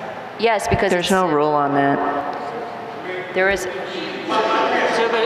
the chair, there's about procedure. You can motion your own resignation from a committee, and if it gets a second, that's fine. Yeah, there's no rule on that. Is there any discussion or debate about this? I have a debate. So we're coming to, there are different ways in Robert's rules in addition to coming to full commission to remove a commissioner. This goes to a deeper issue that both Commissioner Benito and Commissioner Kennedy did not even tell me at all that they were going to join the committee, and I'm very sorry to hear that you did not even know that the accountability committee meets on the second Tuesday. But this goes to a deeper problem because that was what caused a quorum issue, and Mr. Chura and I were not able to meet, was the joining of Commissioner Benito. With all due respect, Commissioner Wong, I'm sorry, this has nothing to do with anything. This does actually have something to do with it because we shouldn't have... Commissioners can join or leave committees as they please. What? In We've your never opinion, how discussed they that. do so is essentially irrelevant. So we are going to call for the vote for the removal, for her leaving the commission. Chandra. Benito. Okay, Co-Chair Adams. Aye. Commissioner Benito. Aye. Commissioner Donaldson. Aye. Commissioner Kennedy. Aye. Commissioner Van Leer. Aye. Commissioner Rodriguez. Aye. Commissioner Wong. I abstain because we're not getting Okay, to the thank core you very issue. much, and I vote yes. Oh, Commissioner Chura. Aye. Thank you. Sorry about that. I'm sorry, what was your response, Commissioner Wong? Did you say abstain? I abstain because Okay, we're abstain. not Okay, actually thank you dealing very with the much. We're issue. moving on. Thanks, everyone. I'm sorry?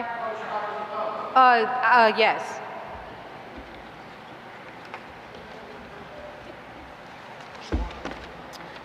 So we're going to withdraw this motion.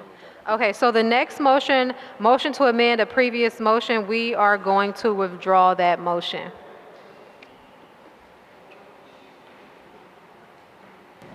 Okay, so next, I believe Commissioner Van Leer, you have these next two motions. Yes, I would like to make a motion as follows to censure Commissioner Alana Garrett Ferguson.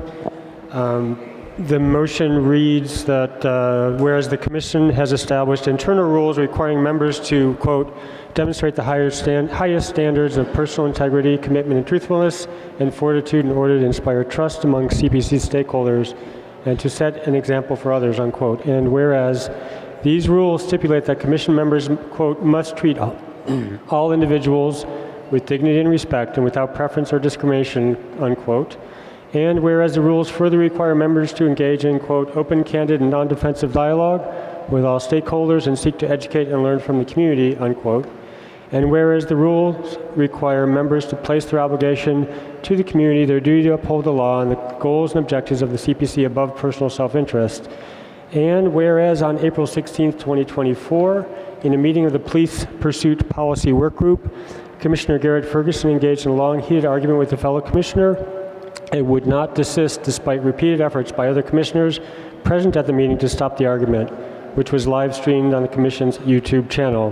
Therefore, be it resolved that the Community Police Commission hereby censures Commissioner Garrett Ferguson for her conduct during the April 16th meeting, and be it further resolved that the Commission requests that Commissioner Garrett Ferguson work collaboratively with other commissioners to adjust her conduct or face future consequences. Is there a second? I'll second.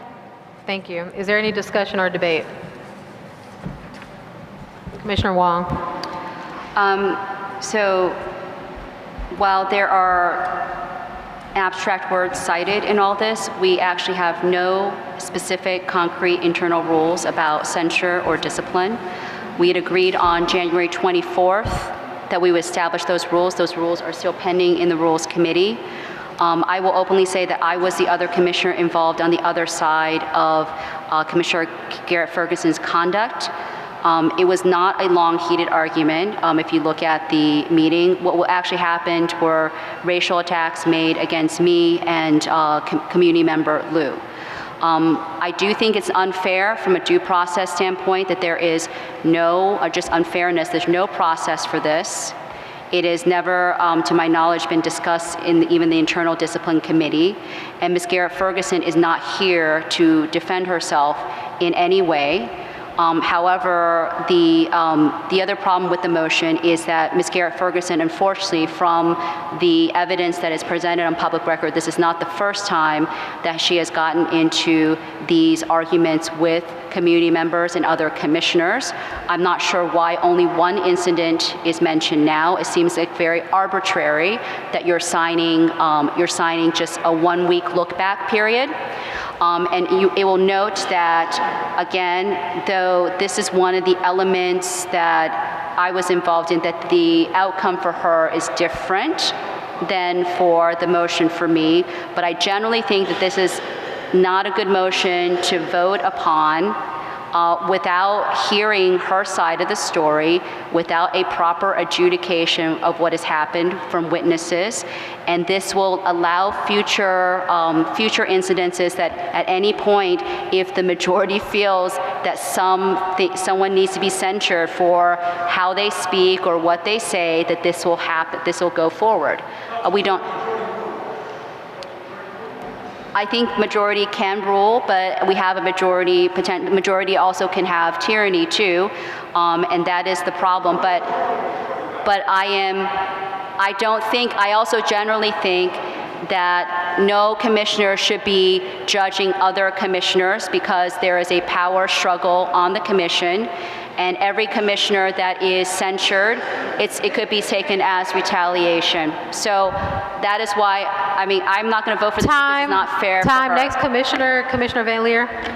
So yeah, I just want to, to the chair, I just want to say that based on my understanding of Robert's Rules, which is our governing authority on discipline, internal discipline, this is well within what's explained in Robert's Rules. It could be done in a meeting where the offense happens. You will notice that there are no consequences directly in terms of punishment or anything like that. It's simply a request to the commissioner, who I acknowledge is not here, to work to resolve this when she returns. It's not, it's a pretty straightforward thing under Robert's Rules as far as I understand them. And so ideally, yes, it would be good to have the commissioner here, but that's not possible. And it has risen to a level, that particular meeting, which I was present at, and I sent it out to everybody in an email yesterday with a link to the video. And it was pretty clear from my perspective, and others can look at that. That's why I tried to send it out with some advance notice, so that people would have a chance to look at it and assess for themselves the evidence on the video. Thank you, Commissioner Benito. I just wanted to address the concern about us not having an accountability process. I did draft a draft of an accountability process that follows pretty closely what Commissioner Van Leer is making in this motion, and that was sent to all the members of the Rules Committee on February 7th. And it is unfortunate that we have not been able to review that rule yet, and I would say that unfortunately, due to the functioning of that committee, we have not been able to review it, but I just wanted to say that we have had a draft accountability procedure, and I think that unfortunately there's conflicts on the committee is making it hard for us to actually get to the point where we could review it and send it to the full commission for approval, but again, that was sent on February 7th. Thank you. Is there any other commissioners? Commissioner Chura? Yes, I too think that Commissioner Garrett Ferguson should have some time to address the allegations against her.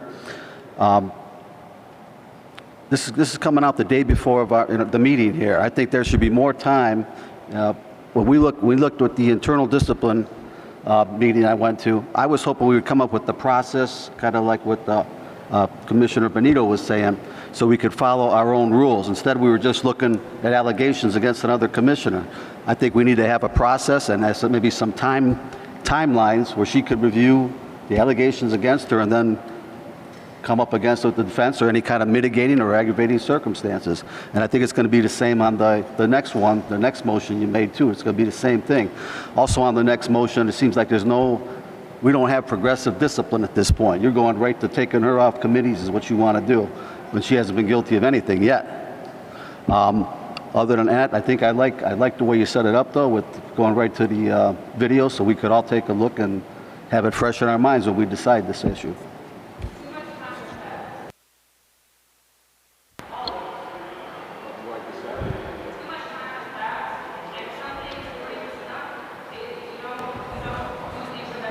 No, what he's bringing up is kind of recent. I know there's other stuff that should have been handled from the beginning when we were a fresh new commission from the first meeting.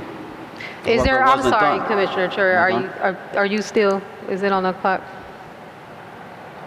Oh, okay. Okay. Okay. You still have time. Like I was saying, I think the first meeting we should have had something we didn't have anything in order, in a process in place, because that was pretty egregious, that first meeting. We need to have a process and a timelines, whatever we need to do, so that everybody has their due process. Because pretty soon it's just going to be, we're going to devolve into everybody making censure on this, that, or the other little thing, any little thing they think they're offended by. And it's not going to be beneficial to the commission to get bogged down on that. Now, some serious things, yes, we should look at them, and I think these should be looked at. With Garrett Ferguson, perhaps we should table it until she returns from her leave, however long that takes. So she wants to come in and address them at a meeting, that's fine too.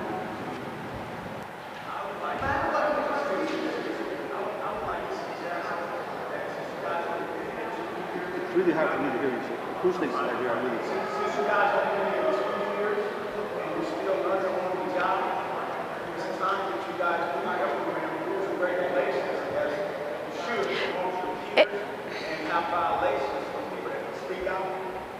But it's not at meetings, but it's not a team player. Because what I'm seeing, what I'm witnessing for the first time coming down here, everybody on the same team. Okay? And if we got a team of players not on the same team, again, when I stated, you move yourself as a human being. Why would you stay somewhere where you're getting involved with not so much? Thank you very much. Thank you very much. Is there anyone else that would like to speak that hasn't spoken? Commissioner Kennedy.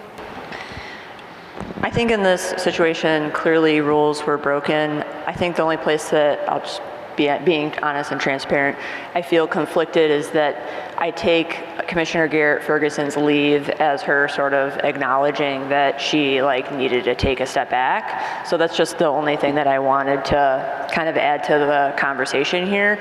It doesn't negate what happened, right? But I'm also just trying to be fair in my observation that she took a step back when she knew that she needed to, and I just wanted to add that to the conversation. Okay. Commissioner, Co-Chair Adams. So what I would like to say on this, I mean, it's no secret that Commissioner Garrett Ferguson is a commissioner that I'm very close to and that I care a lot about. But, you know, I'm just going to say to the other commissioners, this incident happened on April 16th. This incident is on YouTube. We should be keeping up with what's going on the commission. We're not talking about something that needs to be debated or interpreted. You just need to watch what happened. And as a co-chair, I feel that one of the things that, you know, we're lacking on the commission, we need to be fair to each other.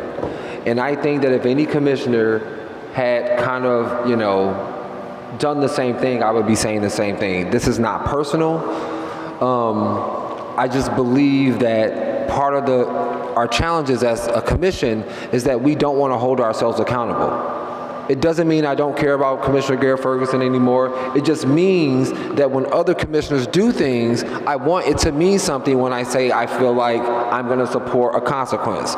We understand that Commissioner Garrett Ferguson is taking the time that she needs for herself, but it would seem weird to me to now come and vote in July when she returns for something that happened in April. This is acknowledgement that she needs some time, but we do have to take a stance that we have to practice some self-restraint as public officials, because there could be damage done not just to ourselves and maybe others, but also to the commission as we move forward to try to appear to be a body of fairness.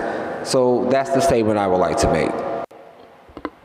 And I want to say something and just keep it really simple. People keep saying there's no process, there's no process. There was a motion made for us to enact this internal discipline committee. There's one. So whatever that discipline committee comes up with, that is a process. And number two, when we're absent of rules, we follow Robert's rules, and they have processes which Commissioner Van Leer is following. So this notion that there's no process, we are following a process, the process that Robert rules lays out. And until we create some internal rule, we will continue to follow Robert's rules that instructs us how to discipline. So we, you know, this whole notion that there's no process, we're not following a process, that's just the argument that's not valid.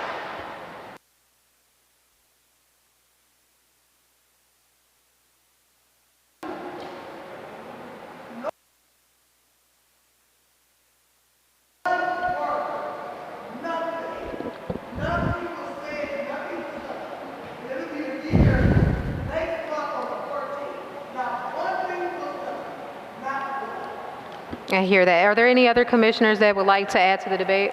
Commissioner Donaldson? Yes, I just want to add my perspective. So, as most of the commissioners know, I've been viewed as the neutral person. So I have found myself in the middle of a lot of the conflicts that have occurred. And the reason why I say this is because I've received those phone calls, right? So phone calls from commissioners talking about, their frustrations. And I have been the voice, I think, of being neutral, kind of giving people advice, telling them how I think they should pursue certain situations. The reason why I bring that up is because I have given constructive criticism to my fellow commissioners. And there are several of you who I know I have done that, and we've talked about it, right? We're 13 adults. So when we were chosen to be on this commission, the idea was that we will be able to get along and move forward with what needs to happen. That's not happening, and it hasn't been happening since we were set. Let's be honest, right? There are things that are being done. We are doing some work, but when you think about the conflicts, this has been almost a year and a half in the making, and it's continuing. Even looking at public comments from like last year, people have said, and I take notes, people have said that they are concerned about what they're hearing in our meetings, that they want us to work together, that we need to agree to disagree, that decorum is important. There have been community members who have said that they're frustrated when they're witnessing the behaviors of the commissioners. This is last year.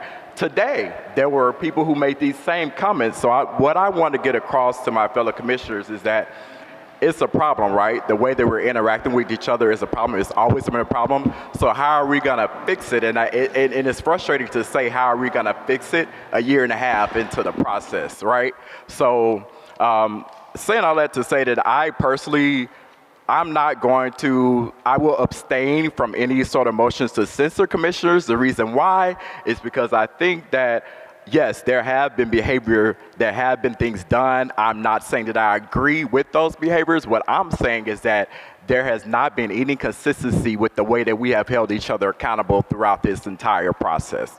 There have been statements made, there have been actions made, there have been things done that could be viewed as disrespectful, but yet we haven't gotten to the point where we're censoring. So it's almost like we're kind of picking things, and and I understand the frustration from the community members, because I have that same frustration, right? And like I said, I am not saying that I agree with any of the behaviors, but what I'm saying is, from my perspective, it's not consistent enough for us to move forward with censoring.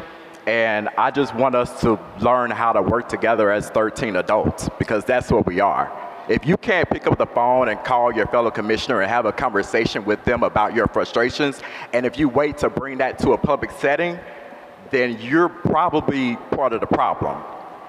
Time. Thank you for that. And what I'll say is, at this point, we have to start somewhere. We can't continue to say, well, we didn't do this and we didn't do that, so we can't do this. No, we have to start somewhere. From this day on, it will happen, because we're starting today. Okay, we're starting today. Are there any other comments from commissioners that haven't spoken? All right, so we're going to move forward with the vote. Co-Chair Adams. Aye. Commissioner Benito. Aye. Commissioner Chura. Abstain. Commissioner Donaldson. Abstain. Commissioner Kennedy. Aye. Commissioner Van Leer. Aye. Commissioner Rodriguez. No. Commissioner Wong. No, not because of process, and it's Just not fair vote. what she says. Okay, and I, Commissioner Zayed, vote yes. Motion passes Sir.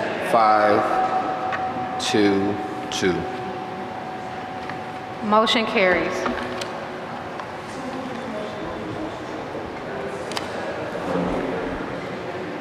Okay, I have another motion, this one to censure Commissioner Terry Wong. And this is slightly different. There's one tweak, and I'll flag it when I get there. And I'll start. Whereas the Community Police Commission has established internal rules requiring members to demonstrate the highest standards of personal integrity, commitment, truthfulness, and fortitude in order to inspire trust among CPC stakeholders and to set an example for others. And whereas these rules stipulate that Commission members must treat all individuals with dignity and respect, and without preference or discrimination, And whereas the rules further require members to engage in open, candid, and non-defensive dialogue with all stakeholders and seek to educate and learn from the community, and whereas the rules require members to place their obligation to the community, their duty to uphold the law, and the goals and objectives of the CPC above personal self-interest, and whereas on April 16, 2024, in a meeting of the Police Pursuit Policy Work Group, Commissioner Wong engaged in long, heated argument with a fellow commissioner and would not desist despite repeated efforts by other commissioners present at the meeting to stop the argument, which was live streamed on the Commission's YouTube channel.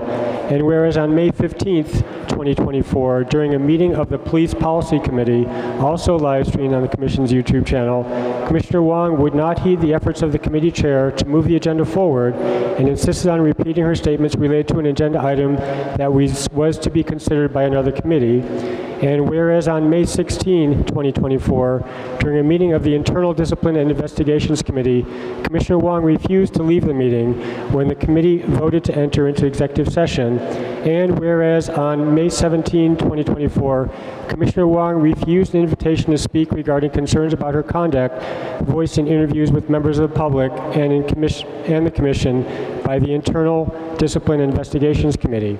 Therefore, be it resolved that the Cleveland Community Police Commission hereby censures Commissioner Wong for her conduct during the April 16, May 15, and May 16th meetings, and that the Commission hereby removes Commissioner Wong from her committees and work group assignments until such time that investigations and charges against her have been resolved. And this is the new part. Agreeing not to enforce the committee and work group attendance policy in CPC Rule 1.3.2 against Commissioner Wong during this period. And finally, be it further resolved that the Commission requests that Commissioner Wong work collaboratively with other commissioners to adjust her conduct or face future consequences. Do I have a second? Would you do you mind repeating the addition? Can I say it? I couldn't hear. Do I have a second? I'll second. Okay.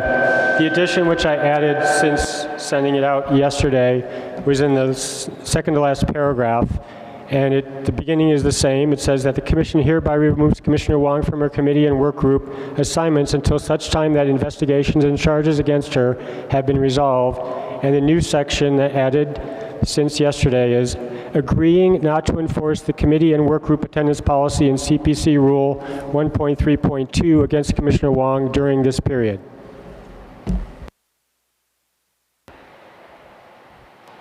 Is there any question or debate?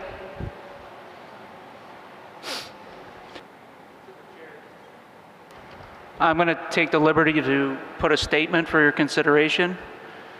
You heard Ms. Helfie at the microphone talk about the workplace violence policy. It is not uncommon during investigations that people sometimes even take voluntary leave. I have fielded complaint after complaint about the safety in my office due to this particular issue and conflict that is going on.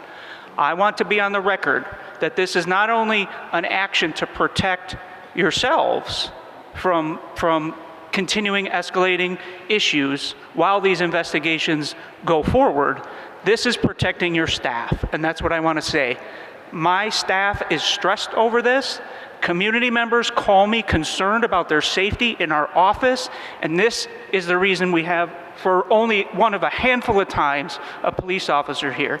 And to Mr. Chura, I understand your point, but you know in the police department when there are serious investigations occurring, the officers are put on paid administrative leave, and that is exactly what this is per the city's policy. I've been told by the law department they are powerless to act because, and I am powerless to act on this under the city policy, right? They are saying it's on you to act to protect the people in the environment that you work in. That is the stance that I'm getting, and I just want to put that on the record, that this is more than just, this is about de-escalating this situation, which is what we ask police officers to do all the time. Thank you.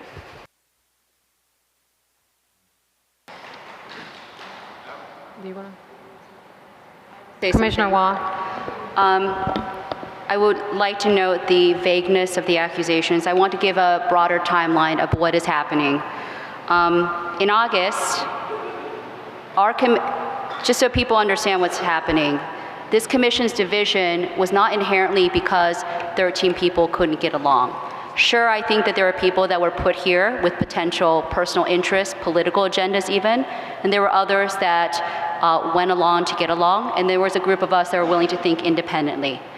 But what fractured the commission, in my view, is the fight over Mr. Goodrick's appointment that sent us completely down the center.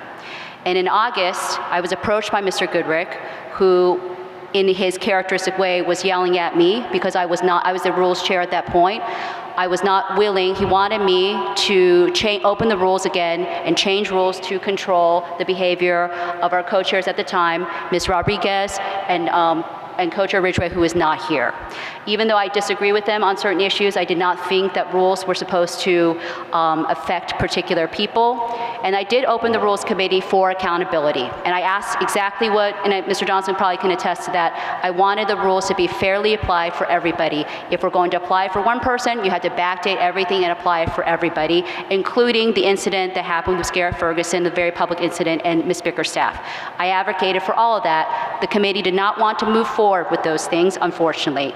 And then in November, at the NACO conference, and Mr. Goodrick made sexually inappropriate comments to me.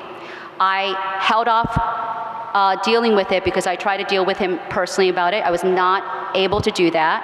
And since then, I have been retaliated again in 2 ways: for reporting that sexual harassment and also for opposing the work quality and the rigor and the attention. Thank you very much, Commissioner Wong. Are there any other commissioners that would like to speak at this moment? I don't think that this is a violation of my First Amendment ways. Your time. Is there any other person that would like to speak?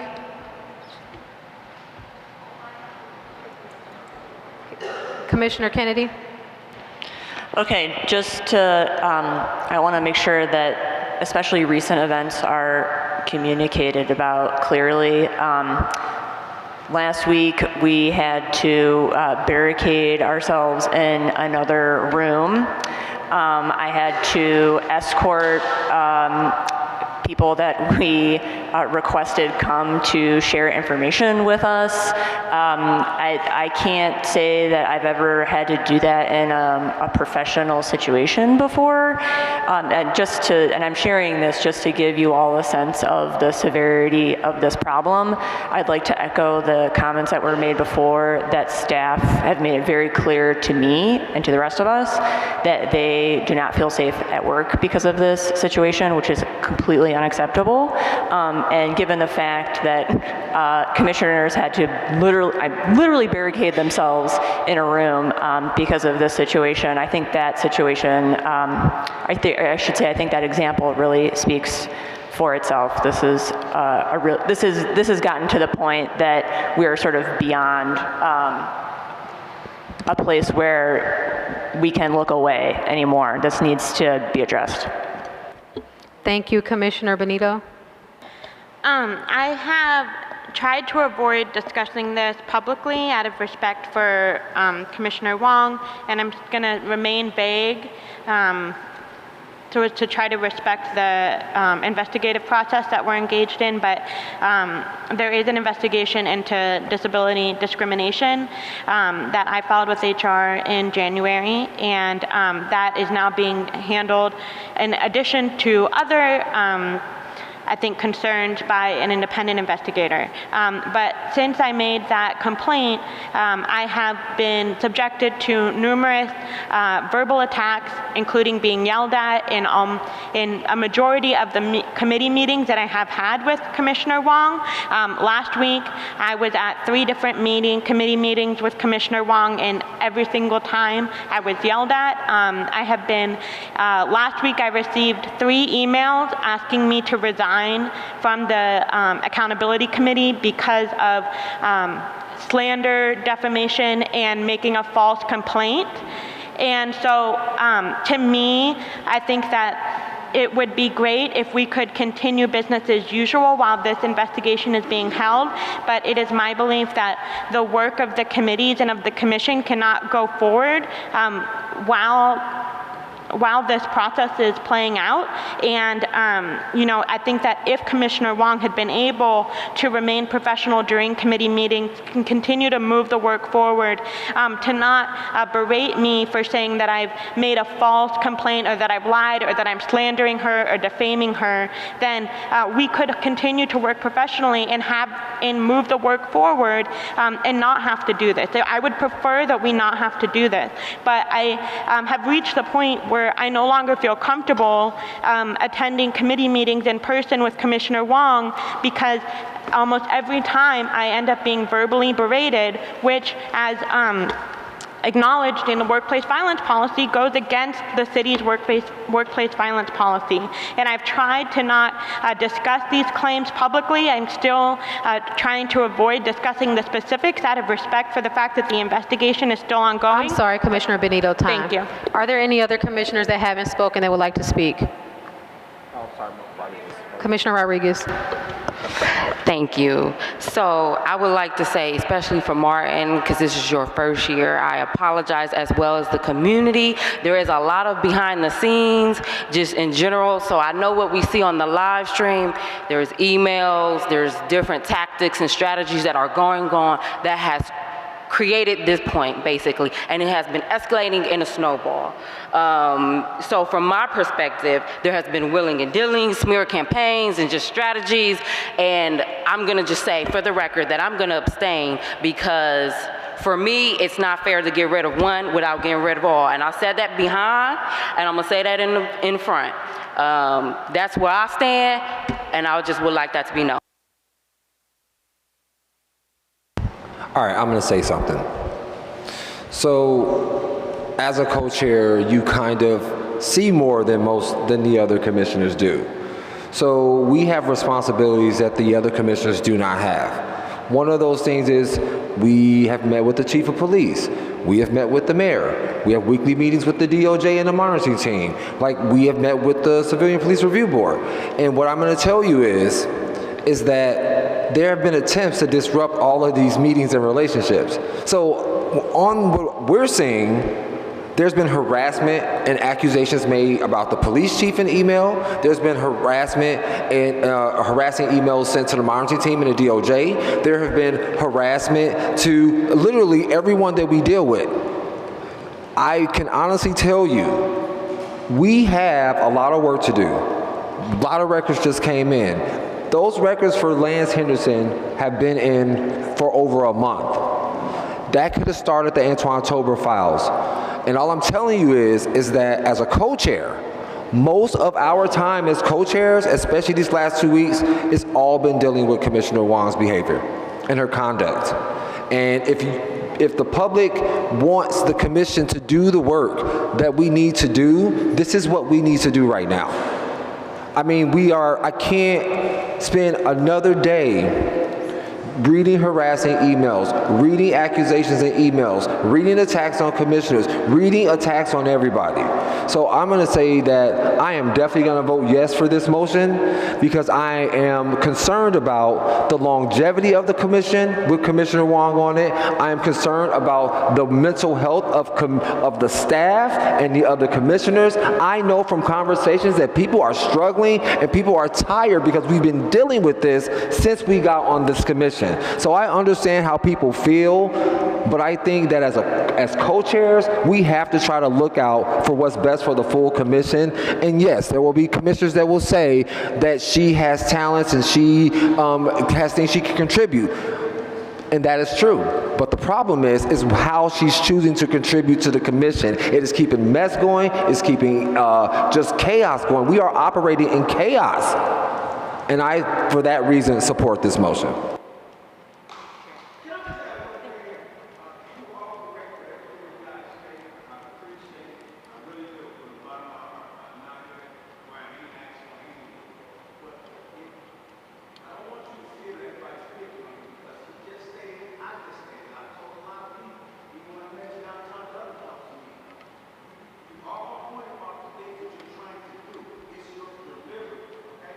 If you can change your delivery, the fact that you appoint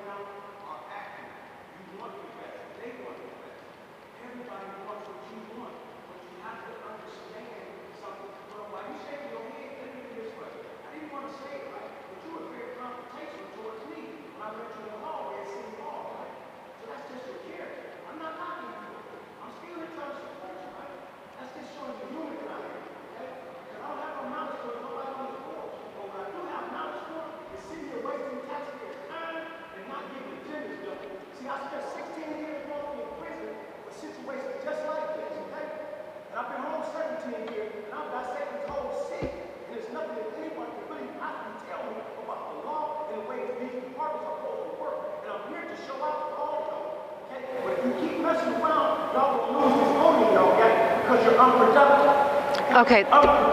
Thank you very much. We just got this, the notification that we have 10 minutes left. I just want to say that I agree with everything that my co-chair stated. Everyone knows that I care about Commissioner Wong. Everyone, even though we've had disagreements lately, I care about every single person on this commission, actually. But as he said, when it comes down to physical safety and mental health, we have to step in. And at this point, seeing our staff lock themselves in their office or threaten to quit because they fear for their physical safety and mental health, potential mental health risk, that's when we have to step in and just do what's right. So with that being said, we're going to move forward with the vote. Co-Chair Adams. Aye. Commissioner Benito. Aye. Commissioner Chura. Abstain. Commissioner Donaldson. Aye. Commissioner Kennedy. Aye. Commissioner Van Leer. Aye. Commissioner Rodriguez. Abstain. Commissioner Wong. No, and I vote yes. Motion passes. I have a question now. Since it passes, who is actually going to do the work of Brady Giglio? We will figure that out. You will Thank you figure it very out much. with your We're gonna move- meticulousness. Okay. Okay, it passes. No work is going to be 6, done. Yes, 1 no, and 2 abstain. Well, there we go.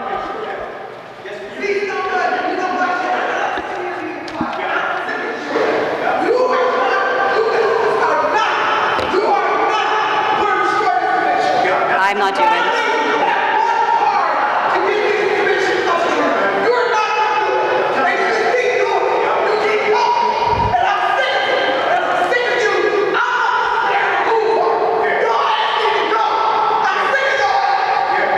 Okay, so we are going to move forward to the next motion, which is the Tolbert motion. But as we've been stating for the last few meetings, every single time this Tolbert motion has come forward, that it was totally unnecessary, that we have put in the request to get the files. As stated, we have the files. I believe this motion is irrelevant. Commissioner Wong, what would you like to do? Okay, I need to clarify with Mr. Goodrick before I do the motion. Thank you for editorializing before the motion has even been brought. If it's a redundant motion, then just vote it through rather than wasting time fighting with me for 6 times. And my concern is that regardless of anything, this, without doing a majority motion of the commission for the records, for the notification, a proper recusal process, you are potentially contaminating the case and opening the door for the unions to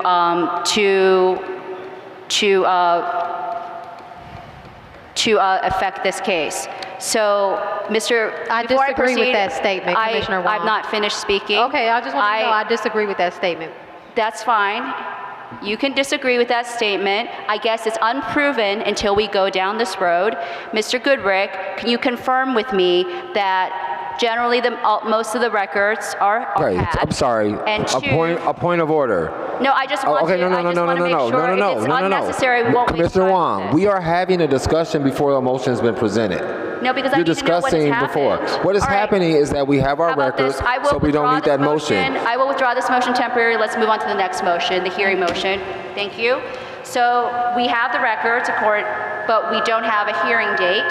So this commission, as everybody can see, no fault to anybody, we won't indicate, has a problem meeting deadlines. I would like to set a hearing date for OPS complaint 2022-0116. It doesn't matter, I'll make it as a commissioner. It is for CPC petition 2024 to set the motion for a hearing date if it passes through the accountability committee. I'm going to read the motion.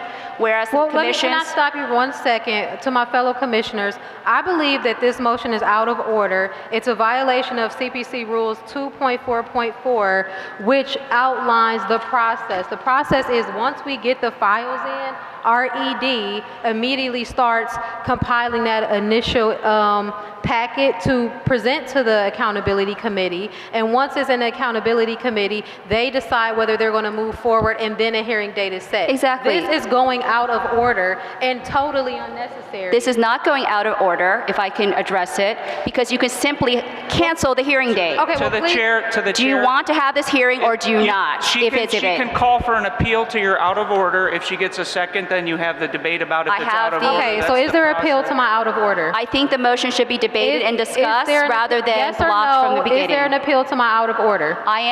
Yeah, because I don't think it's Okay, out of is there order. a second for her appeal? I'm sorry, Commissioner Turner. I'd like to say I think we should, there's a lot of records here. Nobody's really looked at them yet. I think we should peruse the records, see what we have, how long I think we're going to have to take it, but we'll look at it in the committee and we'll go from there.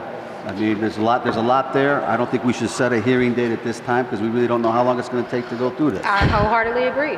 We have a problem right now because we don't. So at this time, We have a problem. We don't have enough committee members now for the accountability committee to even meet. To the chair, you only have a few minutes Yeah, left. Commissioner Wong. There's an All appeal. right, so then I will withdraw the motion, Okay, thank and we you. will move on to the last motion, which is to add Mr. Wallach, Commissioner Chira, and I to the meetings for the records. I'm going to read it very quickly.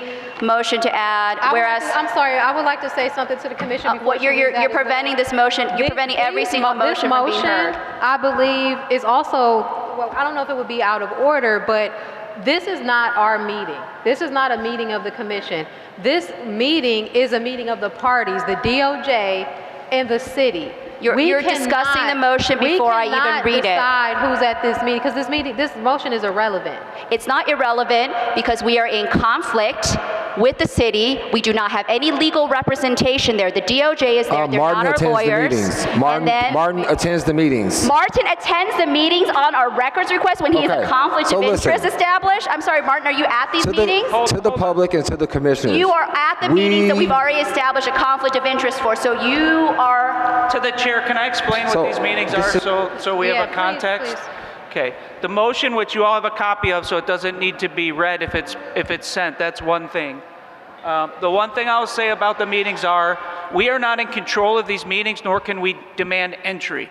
There have been commissioners asking for entry, and it has not been accepted by the meeting providers, right? So we don't send out the invitation to this meeting. We are not in charge of who comes to this meeting.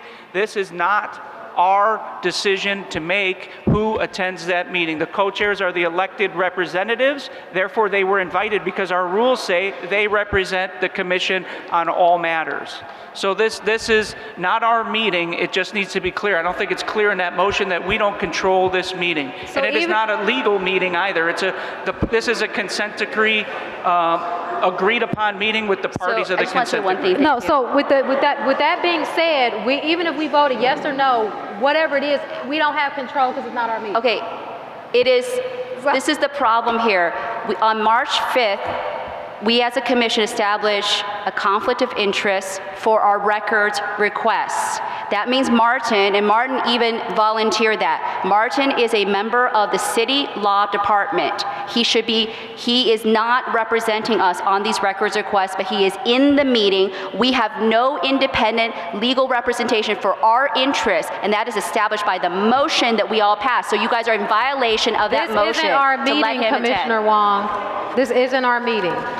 Also It doesn't matter. You're talking about the everyone, just to understand that the whole role of the monitoring team and the DOJ at the meetings is to make sure that the city complies with the requests for records that have been made. So while you're thinking Mark Wallach we don't have any representation, we literally have the lawyers from the federal government They are advocating not on our lawyers behalf. because we are don't not need party to do this. to the consent decree. They are not our lawyers. Then why do we vote for Mark Wallach to be our lawyer? My God. But this meeting we don't have a lawyer.